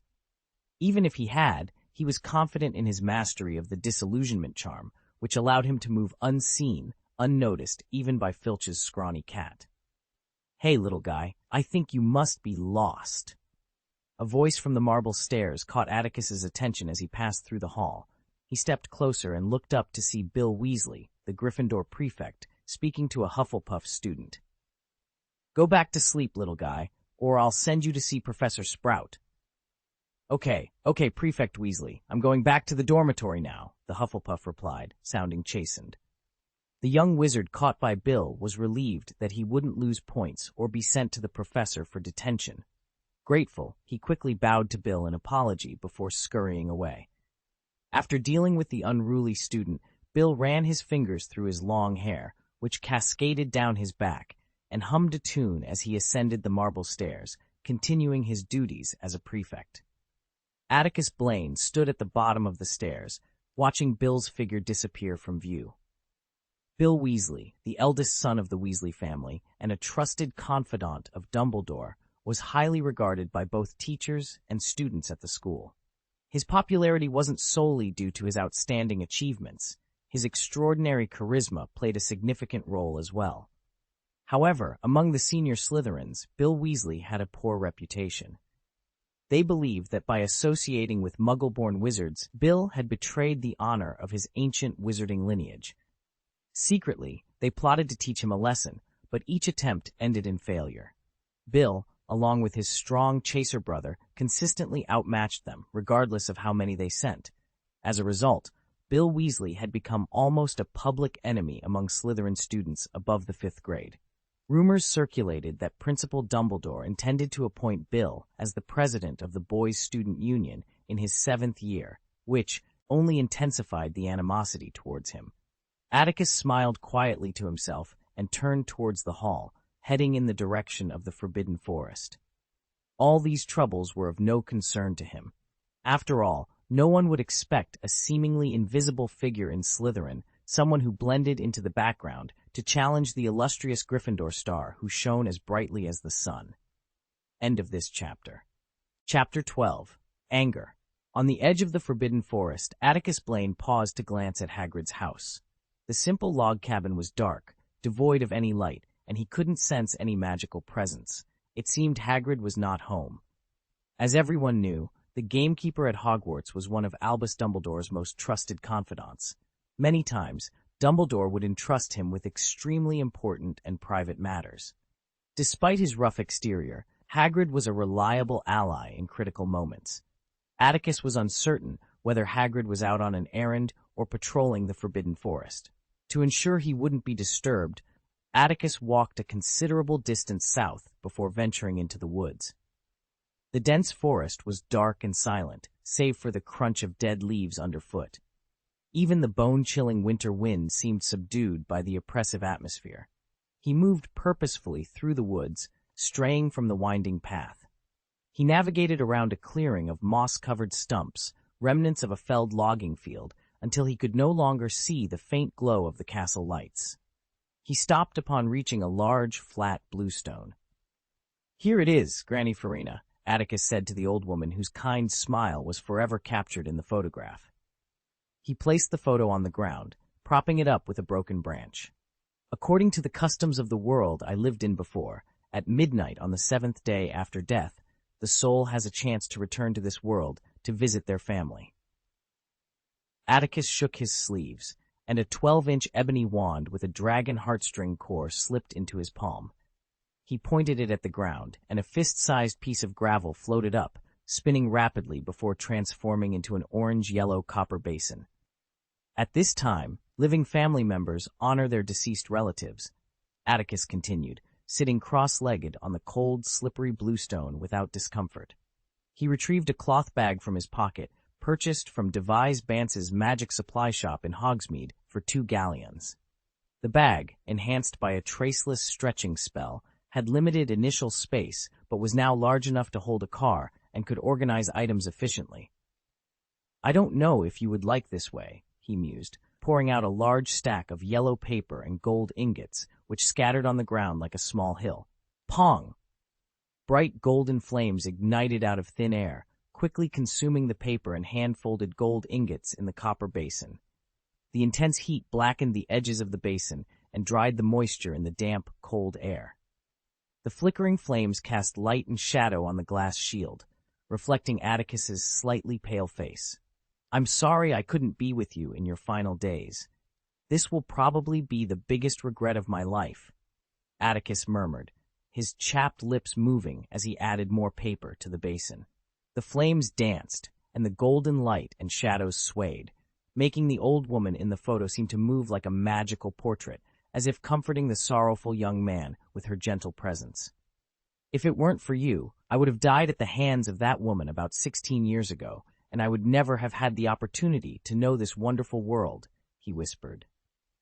The piercing north winds that intruded upon the fire's warmth softened, gently lifting the ends of Atticus's hair like an invisible hand caressing his head. Atticus stared at the photo, his voice a soft murmur in the night, unleashed a protective charm just in time to deflect the incoming spells. The air crackled with energy as the spells collided with his hastily conjured shield, sending sparks flying in all directions. Atticus Blaine, as he was known, took a deep breath, trying to steady his racing heart. The moonlight cast a silvery glow over the clearing, illuminating the 2 figures hovering on broomsticks above him. He recognized them immediately. Priyan and Philoa, notorious for their mischief and quick to judge anyone who didn't fit their mold. "What do you want?" Atticus called out, his voice steady despite the adrenaline coursing through his veins. He rose to his feet, wand at the ready, his eyes fixed on the pair. Priyan, with his round face and mischievous grin, leaned forward on his broomstick. "We just thought we'd see what you were up to, Blaine. Looked like some dark magic nonsense to us." Atticus shook his head, frustration bubbling beneath his calm exterior. "It's not what you think. I was just—" "Save it," Philoa interrupted, her long, pale golden hair catching the moonlight as she hovered beside Priyan. "We know your type, always skulking around with your nose in a book, thinking you're better than everyone else." Atticus sighed, lowering his wand slightly. "I'm not trying to prove anything. I was just paying my respects to my grandmother." Priyan snorted, clearly unconvinced. Sure. And I'm the Minister of Magic. Come on, Philoa, let's teach him a lesson he won't forget." Before Atticus could respond, the 2 Gryffindors raised their wands again, ready to unleash another barrage of spells. But this time, Atticus was prepared. With a flick of his wrist, he cast a disarming charm, sending Priyan's wand flying from his hand. "Enough!" Atticus shouted, his voice echoing through the misty forest. "I don't want to fight you. Just leave me be." Philoa hesitated, glancing at Priyan, who was now fumbling to retrieve his wand. "Maybe we should go, Priyan. This isn't worth it." Priyan grumbled but nodded, clearly annoyed at being bested. "Fine. But this isn't over, Blaine. We'll be watching you." With that, the 2 Gryffindors turned their broomsticks and flew off into the night, leaving Atticus alone once more. He watched them disappear into the darkness, then turned back to the smoldering brazier, the remnants of his offering still glowing faintly. Atticus sighed, feeling the weight of the night's events settle over him. He knew he was different, and that difference often made him a target. But he also knew that he couldn't let others dictate who he was or what he believed in. With a final glance at the moonlit sky, Atticus gathered his things and made his way back to the castle, determined to face whatever challenges lay ahead with courage and integrity. Atticus Blaine narrowly avoided the spell at the last moment. However, the photograph of Grandma Ferena and the brazier he had conjured were not as fortunate. Priyan's petrification spell, intended for Atticus, missed its mark and struck the brazier instead. Instantly, fiery serpents erupted into the sky, illuminating the somber forbidden forest as if it were dawn. Simultaneously, Philoa's shattering curse collided with the photograph of Grandma Farina. With a sharp crack, the photo shattered and was swiftly consumed by the golden flames, turning to black ash in moments. As Atticus struggled to rise from the ground, he caught sight of the fragmented remains of the photograph, its edges being devoured by the fire, before it drifted helplessly to the earth. His eyes, a light brown, followed the photo's descent, flickering with emotions of disbelief, shock, and anger. When the photograph finally disintegrated into ashes, Atticus, now seething with rage, lifted his head to face the direction from which the spell had come. Slowly, yet with unwavering resolve, he raised his wand. End of this chapter. Thank you for your continued support and interest. Chapter 13. Lessons. Despite knowing they had allies nearby and the entire Gryffindor team close at hand, Preen and Philoa couldn't help but tremble when Atticus Blaine's menacing gaze fixed on them. It was as if an adult Hungarian horntail had opened its ferocious mouth, ready to devour them whole. "Preen," Philoa whispered, clutching her boyfriend's wrist tightly, her voice quivering. "Are you sure he's just an oddball nerd in Slytherin? Why do his eyes scare me so much? They're like that mad hawk Professor Keltburn showed us last week, a horse with a winged beast." "Don't talk nonsense, Philoa. We are Gryffindor, the wizards of the House of Courage." Preen tried to reassure her, though he secretly agreed with her. The moment he locked eyes with Atticus, he felt an overwhelming urge to flee. But his pride as a man forced him to stand firm. "Hey, bad boy Blaine, don't look at us like that. You're the one who ran into the forbidden forest in the middle of the night and cursed someone with black magic. What are you doing?" The air crackled with magic as flames gathered at the tip of Atticus's wand, forming a solid golden fireball. It was like a blazing sun rising from the sea under the cover of night. The intense heat quickly evaporated the moisture in the cold, damp air, spreading outwards. A nearby pine tree spontaneously ignited, and the two young wizards were instantly drenched in sweat, as if standing on the edge of an erupting volcano. "Come on, Atticus, we just don't care," Philoa pleaded, tears streaming down her face. She was unaware of her own words, driven by instinct to beg for mercy. Preen, too, raised his wand, but he knew his iron armor curse, if he could even cast it, would be no match for the fiery sun at the tip of Atticus's wand. "Get on your broom and run away," Preen shouted, finding a sliver of courage. He pushed Philoa and her Nimbus 1700 backward with all his might, his voice breaking with desperation. "Go to Professor McGonagall. Don't look back." In that moment, a flicker of humanity crossed Atticus's angry eyes. His steady hand wavered slightly, and the fireball, poised to strike, veered off course, crashing into the ground 10 feet away. Boom! The fireball exploded with the brilliance of a supernova, its intense heat turning the dry, cracked earth into molten lava. The scorching air burst outward like a pressure cooker suddenly released. Preen's iron armor curse shattered instantly, and he was hurled through the air, smashing into a tree and rolling across the ground, his back a bloody mess. Philoa fared slightly better, shielded by Preen from the brunt of the impact. Still, she was thrown more than 10 feet by the force of the blast. As she lay on the ground, crying and struggling to mount her broomstick, Atticus watched from behind a milky white magic barrier, unscathed. He observed her retreat to the castle, but chose not to pursue further. The scene was chaotic. Without the support of magic, the enchanted fire continued to consume the disordered world. Atticus Blaine walked across the scorched earth, step by step, until he reached Preen's side. He looked down at the shocking scars on Preen's back, his expression unchanging. Preen was still alive, and Atticus had no intention of visiting Azkaban, at least not yet. "I was about to let you experience the pain of a broken limb," Atticus said, his voice devoid of emotion, "to make you think twice next time, but your last act of bravery earned you some dignity." He retrieved a bottle of white essence from the cloth bag slung over his shoulder, along with several colorful potions of uncertain effects. Mixing them in precise proportions, he poured the concoction over Preen's back and cast a spell with his wand. The bruised and battered wound began to heal, granulation tissue writhing as new flesh grew.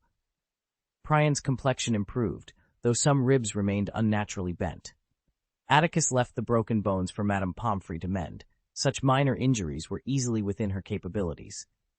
"I should have remembered," Atticus mused, thinking I'd be off at school. Suddenly, piercing shrieks echoed from the depths of the forbidden forest. As they approached, the sounds quickly surrounded them from all directions. Through the swirling mist, 5 dark figures gradually emerged.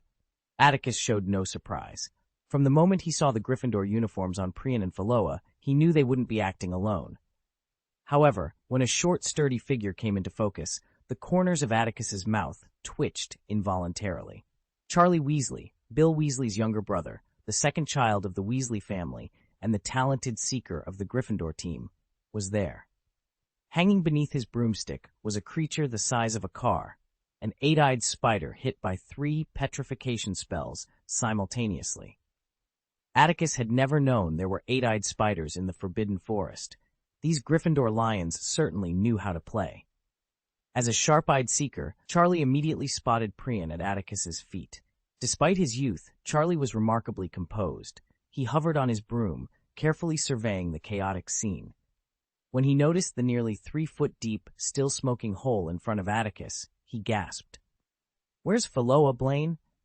Charlie's voice was as mature as his demeanor. "Maybe mixed with the dirt," Atticus replied calmly. "You can look for him yourself. You might find a few fingernails or something." "You killed Phaloa," one of the Gryffindor players shouted in disbelief. "And Priyan, where are his clothes? What did you do to him?"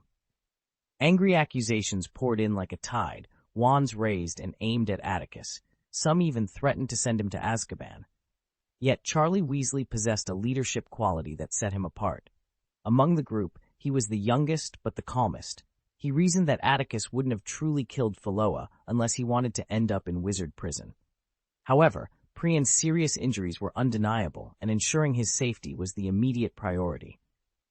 Charlie drew his wand and cut the rope suspending the 8-eyed spider. He maneuvered his broom to hover in the air and said in a deep voice, "Return Priyan to us, Blaine, or you'll regret it." End of this chapter. Chapter 14. A Pot's End. Assessing situations and weighing the pros and cons isn't exactly a forte of teenage Gryffindor wizards. If they were from Slytherin, upon witnessing the devastation and heavy losses in the surrounding Forbidden Forest, they would likely show restraint and a certain level of decorum. "What are you babbling about, Charlie? We'll cover for you.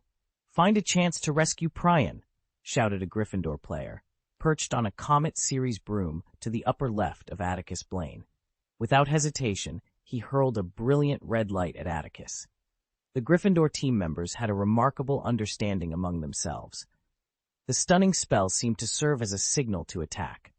The 3 players, excluding Charlie, responded immediately upon receiving the cue. To confuse Atticus as much as possible, they maneuvered their brooms, constantly shifting positions in midair. Their echoing shadows wove a large net above Atticus's head, occasionally launching stunning or petrification spells.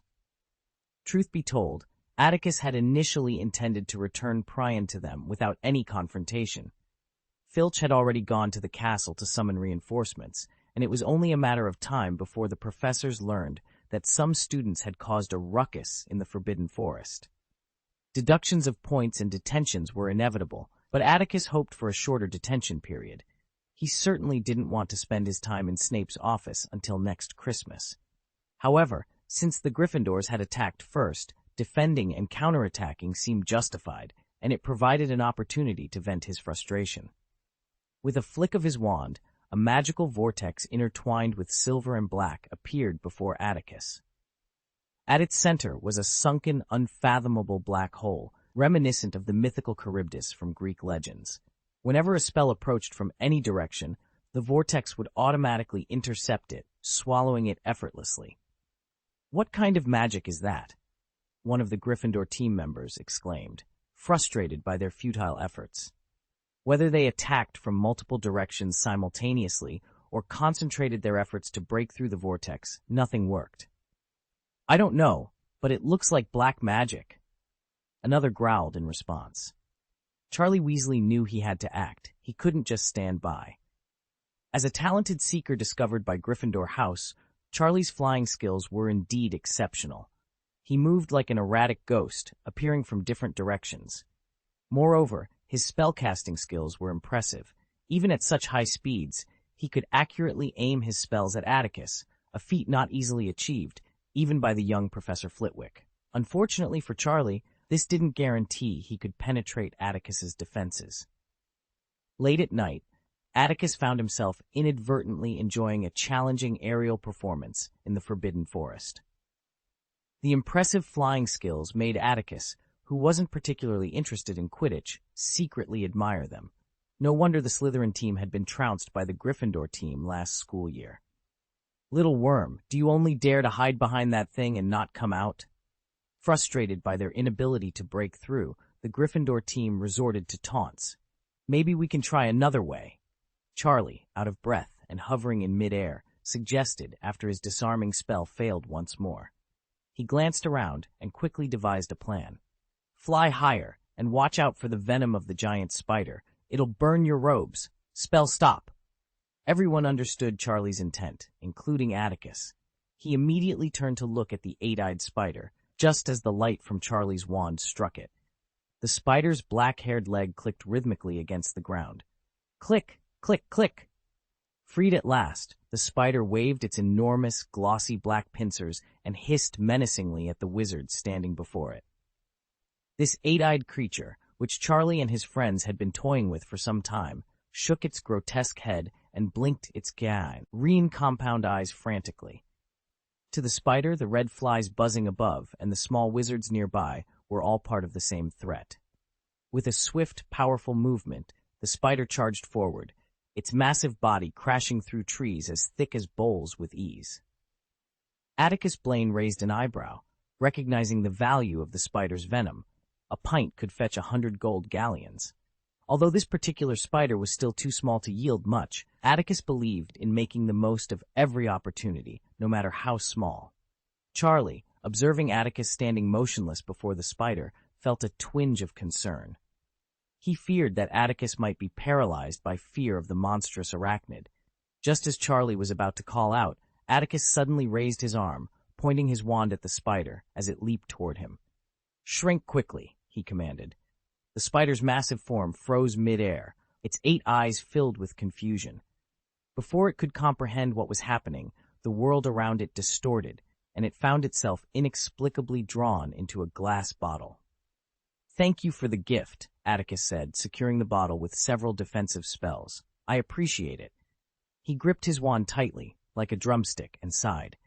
"Now, I have a lot of issues to address. Let's wrap this up and return to the castle. If all goes well, I might even have half an hour to rest in the dormitory." "Stop dreaming, Blaine. You think you can sleep?" A Gryffindor, who had been the first to attack earlier, sneered, recovering from the shock of Atticus's effortless subduing of the spider. "The Dementors will have a field day with you." "It's windy up there," Atticus replied dismissively, ignoring the threat. "I suggest you don't fly so high, or it will hurt when you fall." He turned his attention to Charlie. "What do you want to do?" Charlie, now on alert, raised his wand to his chest and tightened his grip on his broom, ready to dodge at a moment's notice.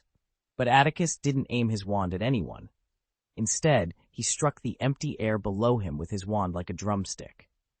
With a resonant hum, a violent storm erupted in the unseen world. Magic surged from the point where Atticus had struck, sending ripples across the once calm surface like stones dropped into water. The Gryffindors, caught in the chaotic magic, tumbled from their broomsticks like dumplings, landing with a series of thuds, unconscious. "I warned you," Atticus muttered, turning his gaze toward the castle. Bill Weasley, riding on Philoa's broom, was swiftly crossing the boundary between the Forbidden Forest and the playground, his face etched with worry. End of this chapter. Chapter 15. Atticus Blaine. Bill Weasley's usually relaxed and carefree demeanor vanished from his handsome face. Shocked, he nearly tumbled off his Nimbus 1700, his wizard's robe snagged by a broken wooden stake. "When Philia told me you killed Priyan, I thought she was just playing a prank on me." Bill's vision was limited. He could only see the crimson-stained ground beneath Priyan's prone body, his bare back exposed. He couldn't discern whether Priyan was dead or alive. "I can't believe it, Blaine. Are you secretly plotting against Hogwarts?" Bill wandered around, observing the unconscious Gryffindor players who had fallen from mid-air, his expression gradually twisting with disbelief. When he spotted Charlie lying silently in a bush, the shock on Bill's face transformed into hysterical rage. Without hesitation, he drew his wand and pointed it at Atticus. "Tell me, you scoundrel, what did you do to Charlie?" Though the Weasley siblings occasionally bickered, they stood united against any outsider who dared harm their family. "Stop shouting, Bill Weasley," Atticus said, unfazed. "Take them back to the castle first. I'll explain to the headmaster and the other professors what happened in the Forbidden Forest, but I won't repeat myself. If you're curious, you can request to sit in later. Stand there and don't move." Bill's wand trembled as he halted abruptly. "Philia has gone to inform Professor McGonagall and Professor Snape. Headmaster Dumbledore will return to the school soon. You're not going anywhere until they arrive." The cold wind howled, rustling the leaves. Dawn was still some time away, and a fierce, murderous intent lurked in the dense darkness, waiting for an opportunity. Atticus glanced toward the depths of the Forbidden Forest, sensing something amiss, and raised an eyebrow. He wasn't sure what was causing the sudden feeling of being watched. Considering that acromantulas are not solitary creatures, staying here was not a wise choice. "It's not safe here, Weasley. Let's return to the castle," Atticus repeated calmly. "The greatest danger comes from you, Blaine. I repeat, stand there, and don't move. Also, hand over your wand." Bill's vigilance was high. He fixed his wide eyes on Atticus's wrist, his nerves taut, ready to strike at any moment. Atticus frowned slightly, glancing again at the dark, forbidden forest. The slight but unmistakable unease in the air felt like a lump in his throat. He was almost certain that something was secretly watching him. "I repeat, Weasley," Atticus emphasized, "it's not safe here. Let's go back to the castle." Bill's eyes sharpened instantly. To him, Atticus's words signaled an attempt to escape, so he waved his wand without hesitation. In a flash, Bill, one of Hogwarts' most outstanding students, demonstrated his prowess in combat. In a brief moment, he cast 3 dazzling red spells at Atticus, blocking all avenues of escape. However, for Atticus, this was hardly a threat. Since Bill Weasley was unwilling to leave, Atticus decided to incapacitate him and take everyone back together. It made little difference whether he brought 5 or 6 people. He had already revealed too much tonight and didn't mind exposing a bit more. With a flick of his wand, Atticus deflected the stunning spell aimed at him. With a deft movement of his wrist, he silently recited the incantation in his mind. "Fuchsia."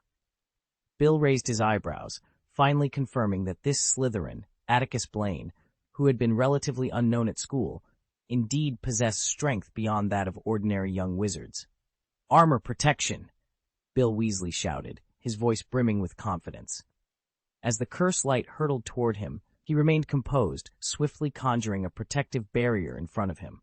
However, the powerful magic shattered the iron armor curse, and Bill, who had been so assured moments before, froze in surprise.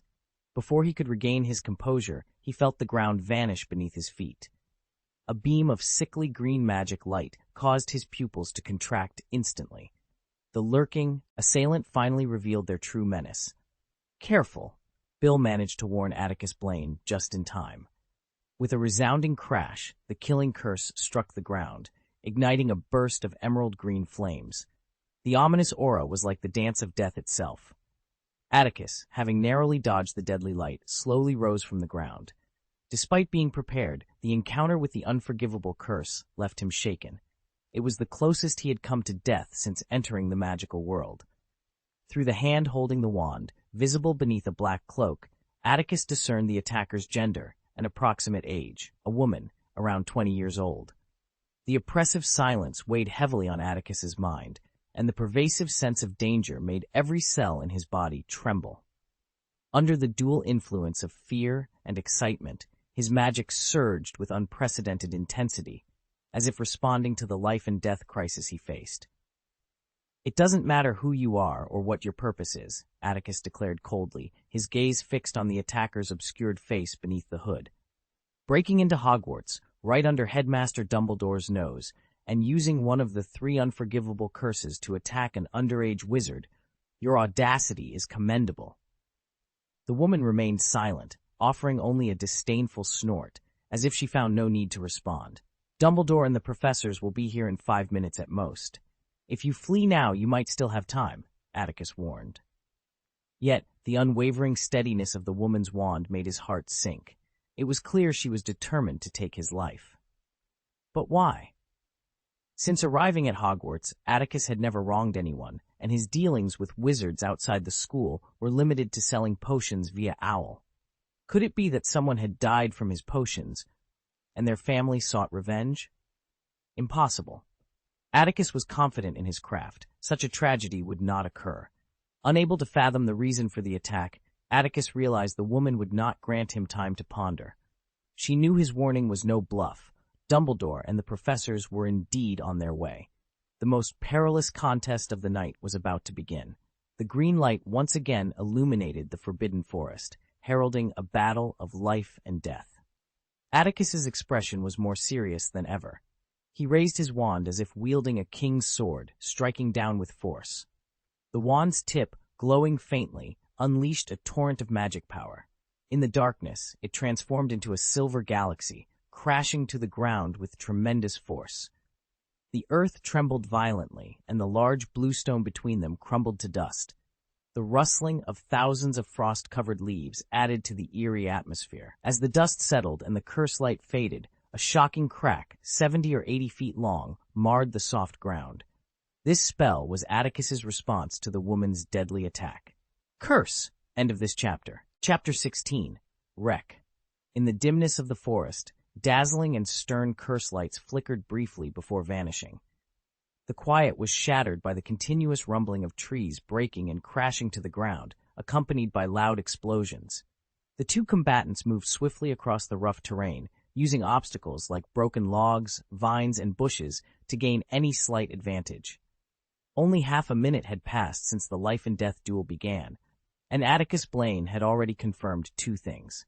First, the black-robed witch he was fighting was indeed targeting him with a murderous intent. She was unafraid to use black magic explicitly prohibited by the Ministry of Magic, including the 3 unforgivable curses and other restricted spells that could kill or maim on contact. Her sole aim was to kill him as quickly as possible. This was so absurd that Atticus felt his face flush with anger. Who could harbor such intense hatred against him, determined to see him dead? Second, the witch's combat experience was indeed extensive, at least more so than Atticus's. In their brief encounter, her dazzling and nimble movements to evade spells were akin to those of a master dancer. Her ability to induce attacks and execute sneak attacks in high-intensity confrontations left Atticus in awe. Her skillful combination of transformation spells, tactical spells, and black magic was impressive. In comparison, Atticus, who had only practiced dueling skills in secret and occasionally sparred with Professor Snape, was a novice. However, Atticus had his strengths. He viewed this battle as a duel between an assassin and a master. The Black Witch, of unknown origin, was like a well-trained assassin. To her, spells and attack techniques were mere tools for killing, seeking proficiency rather than mastery. But Atticus was different. He was driven to explore the essence of magic, finding a unique path in tracing the origins of modern spells. Most of the spells he used were improved versions, refined through careful consideration and countless experiments. They were powerful and difficult to resist head-on, though they consumed a lot of magic power. Atticus regretted the spell he used at the beginning for deterrence. It consumed a significant amount of his magic power without any effect. The witch had cloaked herself with an illusion curse during the duel.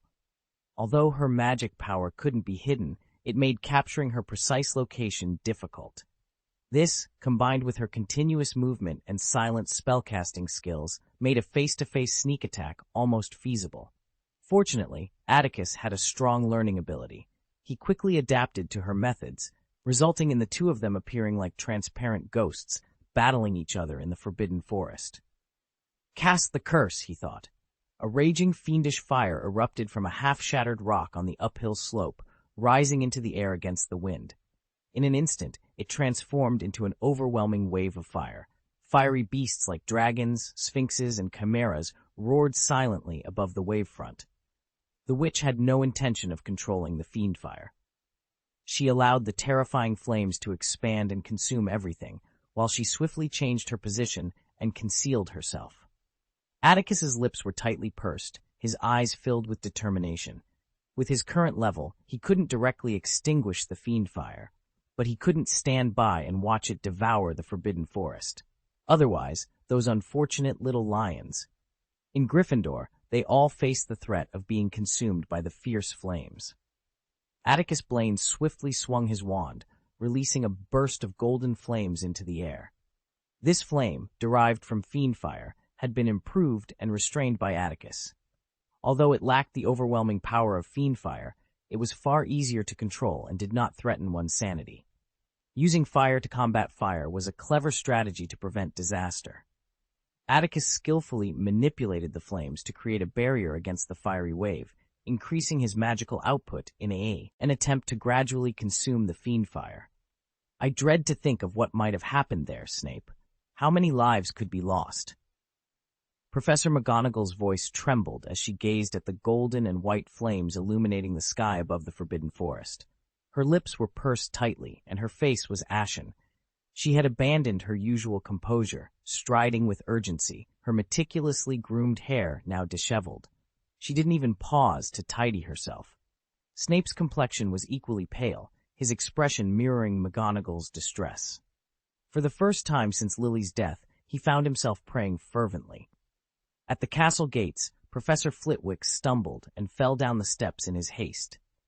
Professor Sprout, having lost her hat, offered him a hand as she rushed past, saying nothing as she headed towards the forbidden forest.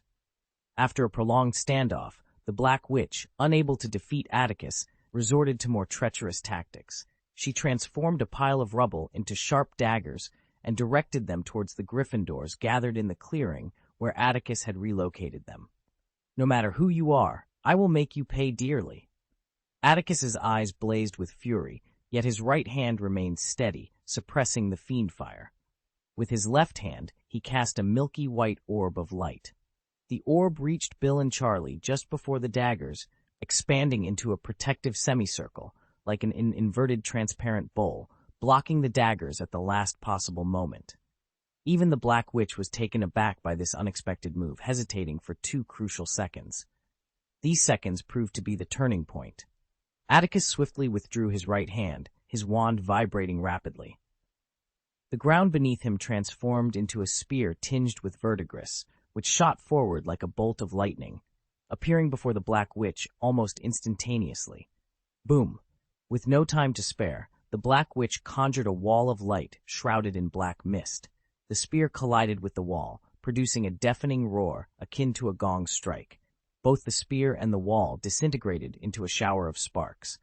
Although she managed to block the attack, the intense impact caused the magic within the Black Witch to surge, leaving her momentarily dazed. Shen Feng Wuing. Atticus seized the opportunity, unleashing his most powerful incantation yet. A clear, resonant clang echoed from the invisible void.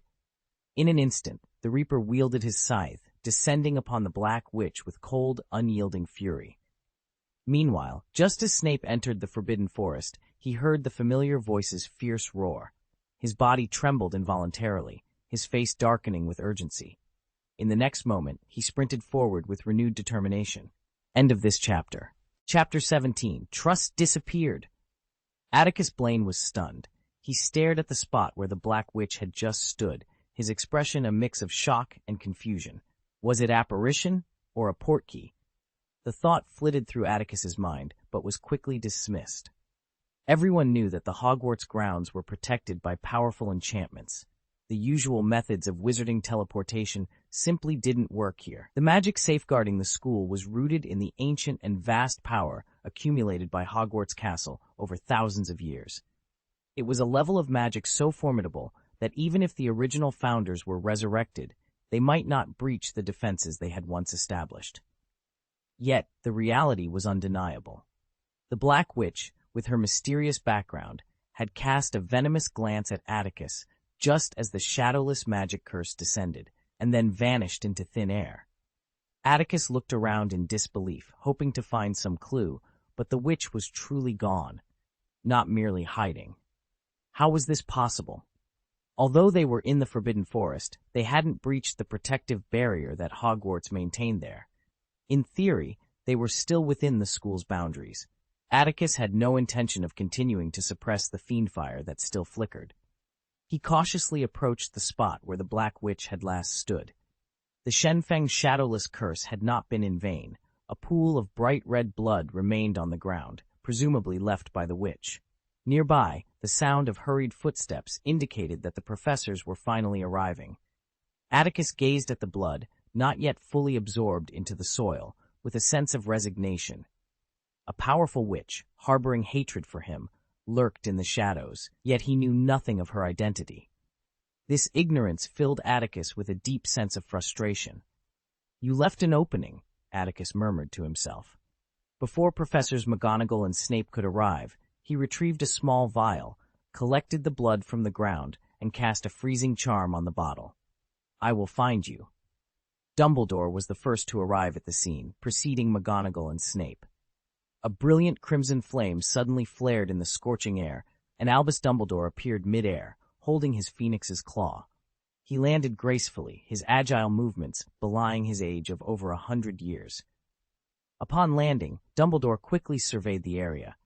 When he saw Atticus standing amidst the scorched earth, shocked by his sudden appearance, and the fainted Gryffindor team members still suspended in mid-air, his blue eyes, behind half-moon spectacles, blazed with a fierce anger. In the unseen world, the furious Dumbledore was like a black hole with immense gravitational pull. His presence seemed to stir the magical ocean, creating a sound akin to rushing and roaring tides. The first thing Dumbledore did was extinguish the fiend fire that Atticus had struggled to suppress. With a mere wave of his wand, the pale fiend fire and the golden flames summoned by Atticus vanished instantly. "Hand over your wand, Mr. Blaine," Dumbledore commanded, his tone calm, yet imbued with undeniable authority. Atticus hesitated, reluctant to surrender his wand. He believed he could explain everything that had transpired that night.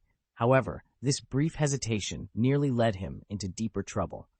That night, Atticus glimpsed an unfamiliar side of Albus Dumbledore, who had always been friendly and kind to the students of every house. At this moment, Dumbledore stood as a legend, renowned for having once defeated the first Dark Lord, Grindelwald, in direct combat. He was the most powerful wizard of his time, having kept the second Dark Lord at bay for nearly 3 decades. His reputation within the Ministry rivaled that of the president of the International Federation of Wizards. For Dumbledore, disobedience was akin to defiance. Without any pretense or warning, Dumbledore simply raised his wand and cast a disarming spell. Yet, under the immense and unparalleled force of his magic, the space through which the spell traveled was ionized into hundreds of thin strands of lightning. Atticus Blaine felt his scalp tingle, and his face turned pale. The silver-black magical vortex, which had previously withstood the attacks of Charlie and others with ease, collapsed instantly under the impact of the disarming spell.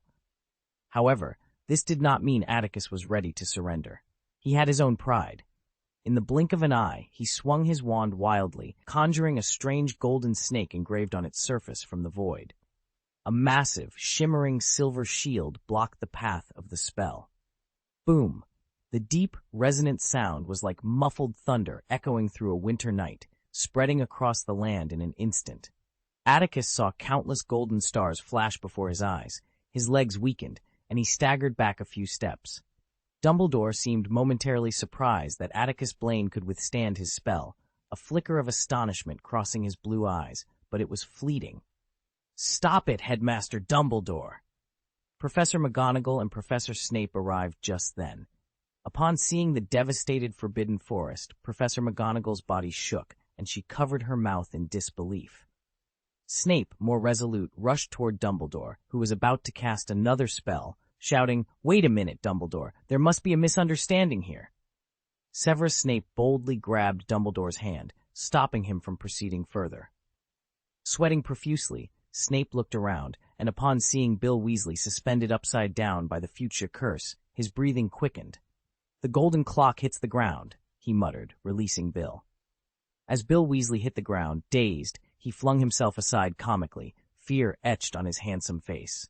It wasn't until Professor McGonagall leaped over Snape and Dumbledore stepped forward to comfort him that Bill regained his senses and assessed the situation. "Professor McGonagall, I saw it." Someone used the killing curse just now. I swear I saw it clearly. Bill's shocking words cut through the air like a cold wind, plunging everything into silence. Snape, still holding Dumbledore's wrist, felt the old wizard's muscles tense, trying to break free. "Hand over your wand first. Atticus!" Snape, his face tense, addressed Atticus Blaine, who stood alone before Dumbledore. His tone was resolute. "Trust me, Atticus, the misunderstanding can be explained, and I believe you too. Please give us more support. Thank you." End of this chapter. Chapter 18. A Frightened Hagrid Tick. Tick.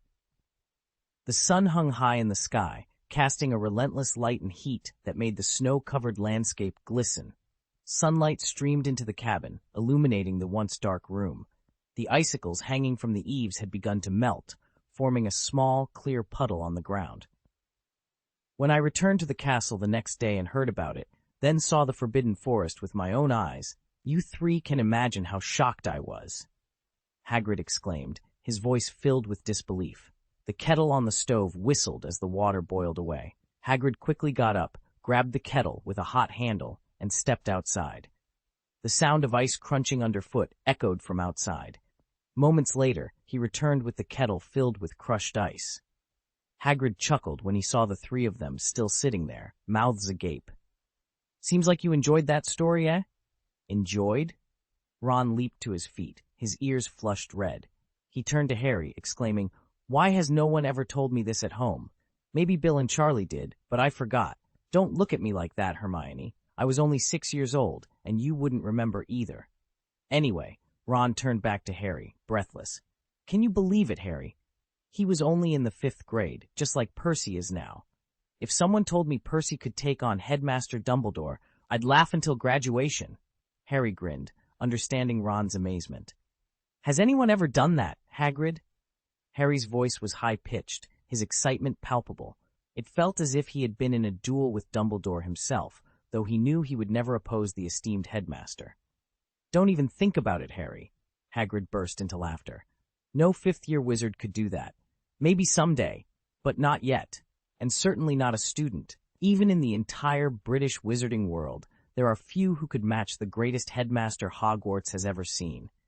Pride resonated in Hagrid's voice, and it was clear he spoke the truth. "Quiet, you two."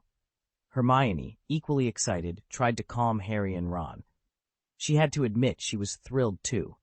She never expected that the charming young wizard she met in the school hospital last night had such an impressive record. "And then, Hagrid, your story isn't over yet."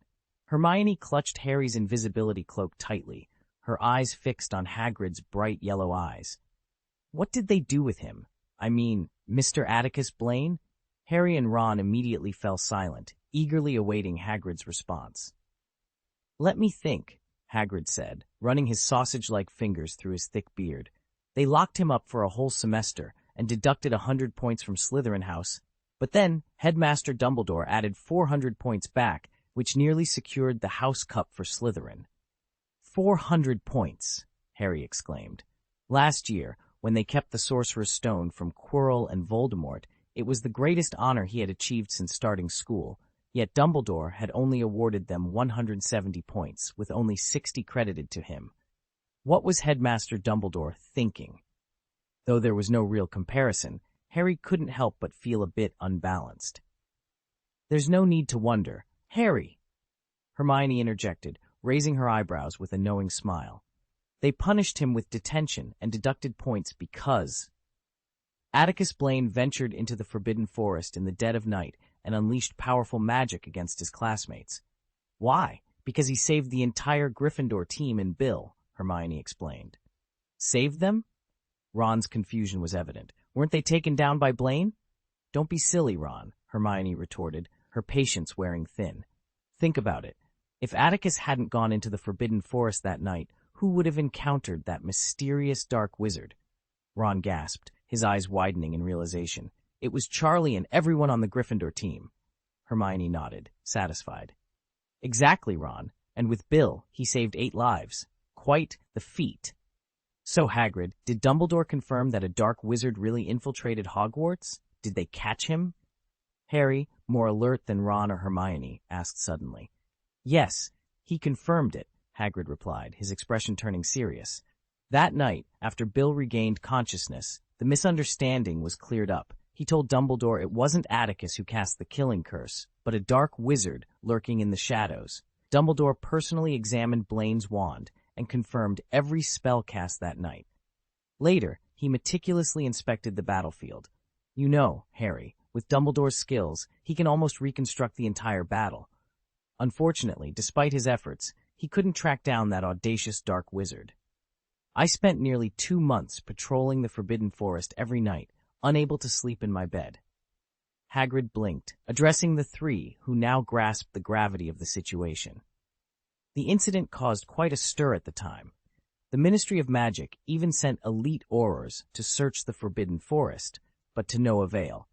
To prevent widespread panic, both Dumbledore and Fudge decided to keep the attack under wraps. That's why most people haven't heard much about it since. The atmosphere grew tense as Harry and Ron exchanged glances, pondering whether the Dark Wizard might be another of Voldemort's minions, like Quirrell. So, Ron, you must have heard of him, Hagrid said with a smile. Professor Snape released Atticus Blaine during the Quidditch final in the second year. Before that, he had to report to Snape's office every night and every weekend for detention.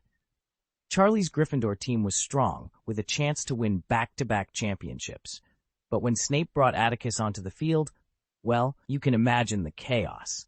Seriously, the fact that they didn't just fly off on their brooms speaks volumes about their Gryffindor spirit. It seems Slytherin occasionally produces a remarkable individual, Ron muttered under his breath.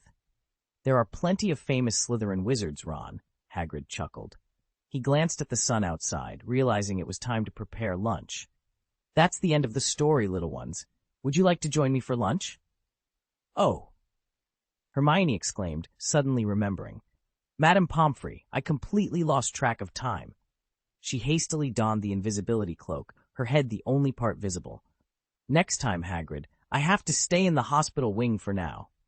With that, she dashed out. Harry and Ron, preferring the school's food, quickly got up to follow Hermione. Oh, by the way, Hagrid called after them, a hint of disappointment in his voice. You three haven't told me why. You asked about Blaine, Harry called out, not turning around, but waving his hand above his head. Mr. Blaine has returned to school. He's now the investigator for the Chamber of Secrets attack. The sudden news startled Hagrid, causing him to lean heavily against the door of his hut. The impact made the entire room shake violently, dislodging the snow from the roof, which cascaded down, nearly burying his feet. The Chamber of Secrets investigator from the Ministry of Magic? Hagrid's face turned ashen as he clung to the doorframe, whispering in disbelief. That's impossible. Dumbledore. Oh no, I have to figure this out. After a moment of contemplation, Hagrid slammed the door shut with a decisive bang.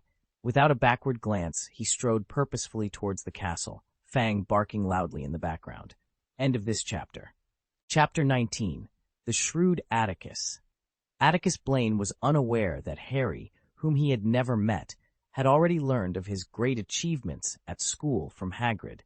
Even if he had known, he might have just laughed it off. Despite falling asleep at 2 a.m, Atticus was already awake by the first light of dawn. This could be considered one of the advantages of being a wizard. With a superb memory and strong magical abilities, a wizard possesses far more energy than a muggle.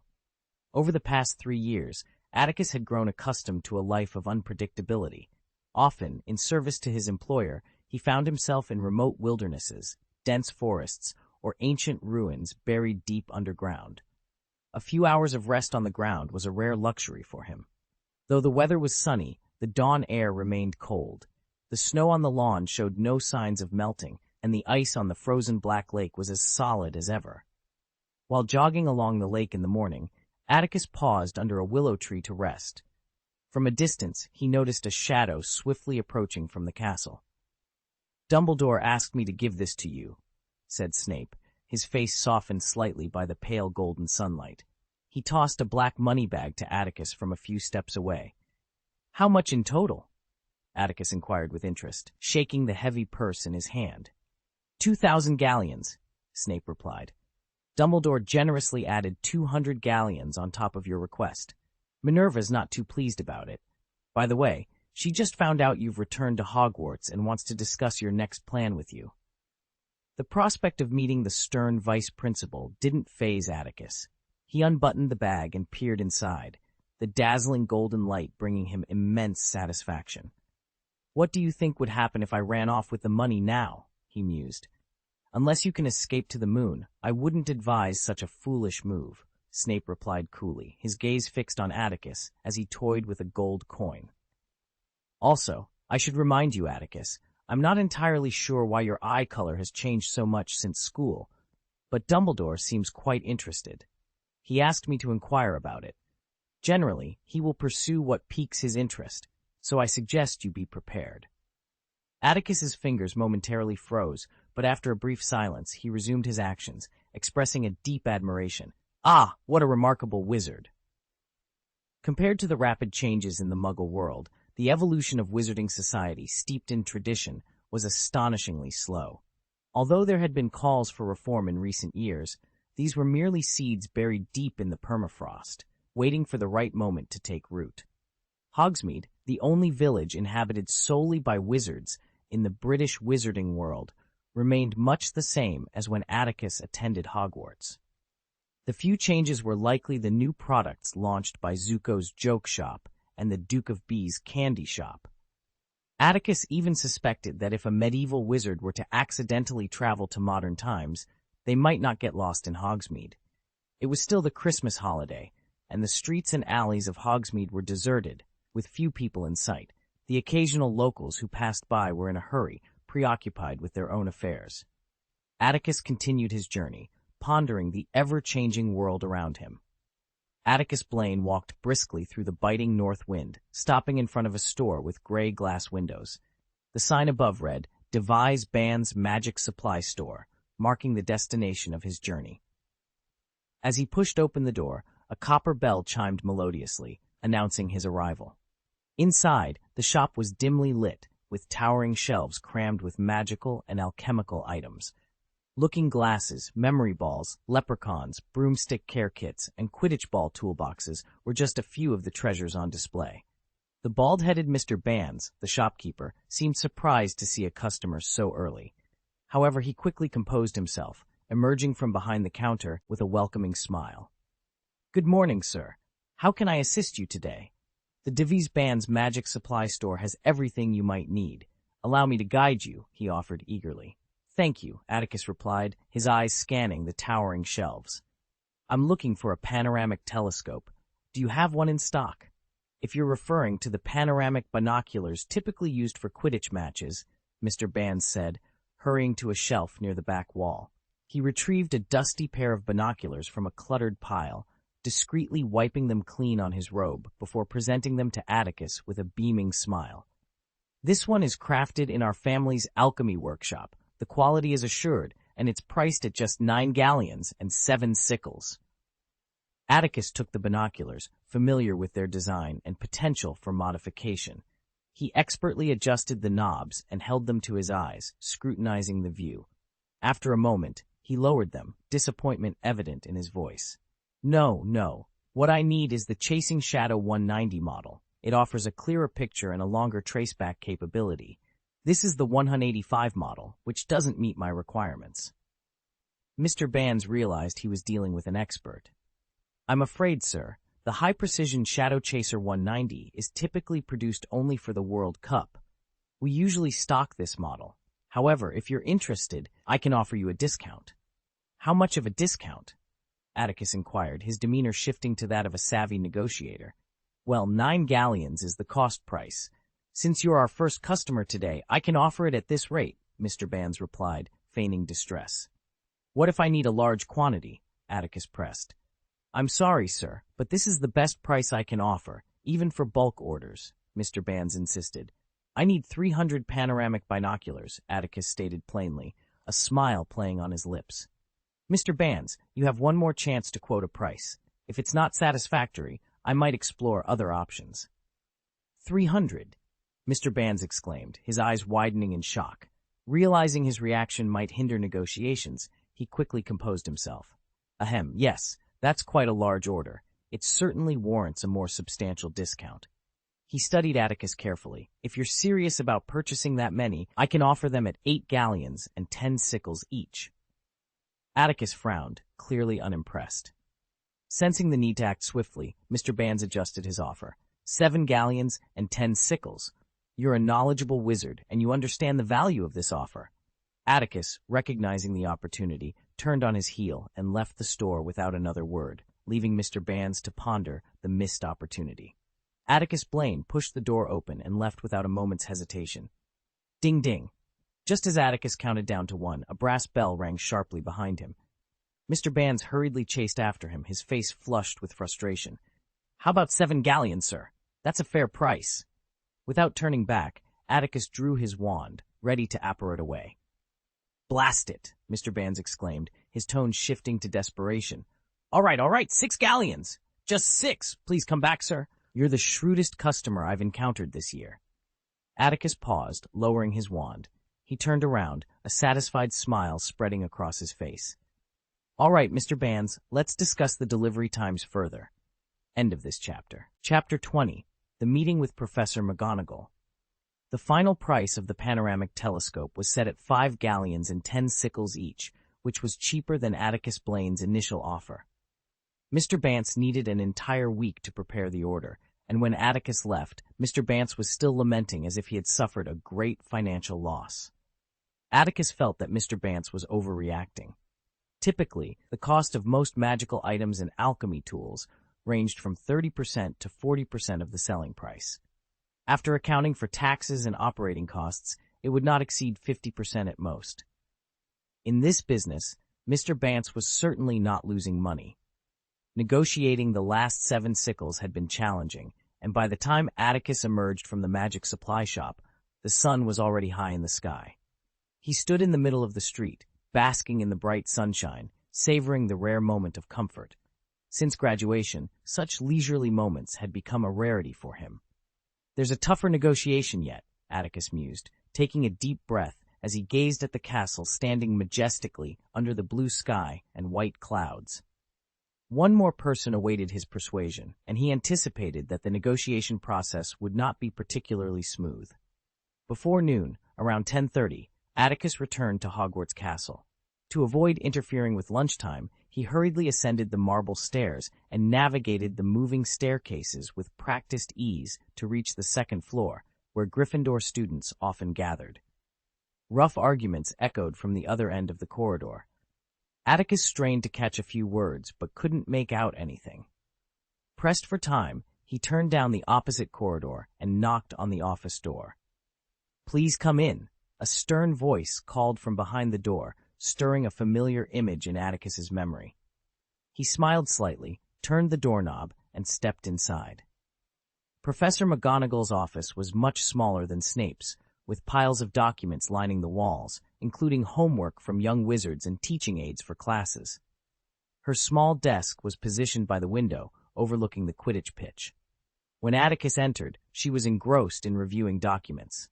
With his keen eyesight, Atticus noticed it was an application for teaching aids submitted by various professors for the second half of the semester. "Oh, it's Atticus," Professor McGonagall said, turning from her desk. Her tightly pursed lips relaxed slightly upon recognizing him. "You look much more mature than 3 years ago. I almost didn't recognize you." She stood up, her expression gentler than when addressing the younger students. To be honest, before Atticus's 5th year, her interactions with him were limited to classroom exchanges and approving his bursary applications annually. The unremarkable little Slytherin had not caught her special attention until the night before Christmas in his 5th year. That night, Atticus Blaine had dramatically altered her perception of him, shifting from extreme dislike to profound gratitude. Since then, she had kept a close eye on him. "Long time no see, Professor McGonagall." Atticus greeted her with a sincere smile. "Compared to 3 years ago, you haven't changed much." As Professor McGonagall observed him, Atticus returned her gaze with a smile. His words were polite flattery, for in truth, she appeared older and slightly thinner than before. Atticus Blaine noticed more gray hairs than he remembered. It seemed like bad luck to encounter such a responsible headmaster as Albus Dumbledore. The room's window was open, allowing a faint scent of violet wine to drift in. Professor McGonagall guided Atticus to a seat before walking over to the fireplace to retrieve a teapot from the shelf. "Last night, Headmaster Dumbledore left me a message," she began, her tone tinged with dissatisfaction. "He informed me that the school board has sent you back to Hogwarts. It was unclear whom she was displeased with. Anyway, Atticus, welcome back to school." Atticus took a sip of the tea, unsurprised by its bitterness, which made his scalp tingle. It seemed Professor McGonagall had brewed it to help sober up. He calmly set the teacup down, having no desire for another sip. "Thank you, Professor McGonagall. I'm also very glad to have this opportunity to return to Hogwarts. You know, many young wizards dream of coming back here a few years after graduation to relive the carefree days of campus life." "Yes, there are many fond memories for people here," Professor McGonagall replied, visibly relaxing her shoulders. "That being said, if I remember correctly, this is only the second time we've had a face-to-face conversation, right?" Atticus nodded slightly, recalling the past. "You're right. It was more than halfway through the second half of my 5th grade semester when you spoke to me. You wanted to persuade me not to deliberately make mistakes in my homework and to show my true abilities. I apologize, Professor. I was indeed a bit peculiar back then. Snape told me privately that you referred to this behavior as pretending to be a slug and eating a dragon. It's a very apt metaphor, Atticus. But this time, you need to convince me," Professor McGonagall said. She didn't mind chatting with Atticus to get to know him better, as it was part of her duty as the school's deputy headmistress. Unfortunately, she had a lot on her plate today. After handling Hogwarts' daily affairs, she still needed to prepare teaching plans for the next year's grades, adjust professors' salaries, and review several transfiguration papers for Transfiguration Today. These responsibilities left her with little time, even during the Christmas vacation, to plan a reception. "Headmaster Dumbledore asked me to arrange a residence and an office for you," Professor McGonagall continued, her lips tightening as her expression grew solemn. "I had planned to meet you after dinner, but when I ran into Professor Snape this morning, he mentioned your plan, which forced me to speak with you earlier. Originally, this matter should have been handled by Headmaster Dumbledore, but, well, let's not dwell on that," she said, her mood souring. Taking a deep breath, her eyes sharpened as she asked pointedly, "I'm not questioning the feasibility of your plan, Atticus. My question is, do you truly believe it's appropriate to monitor all the daily activities of the young wizards in order to find the heir to the Chamber of Secrets?" End of this chapter.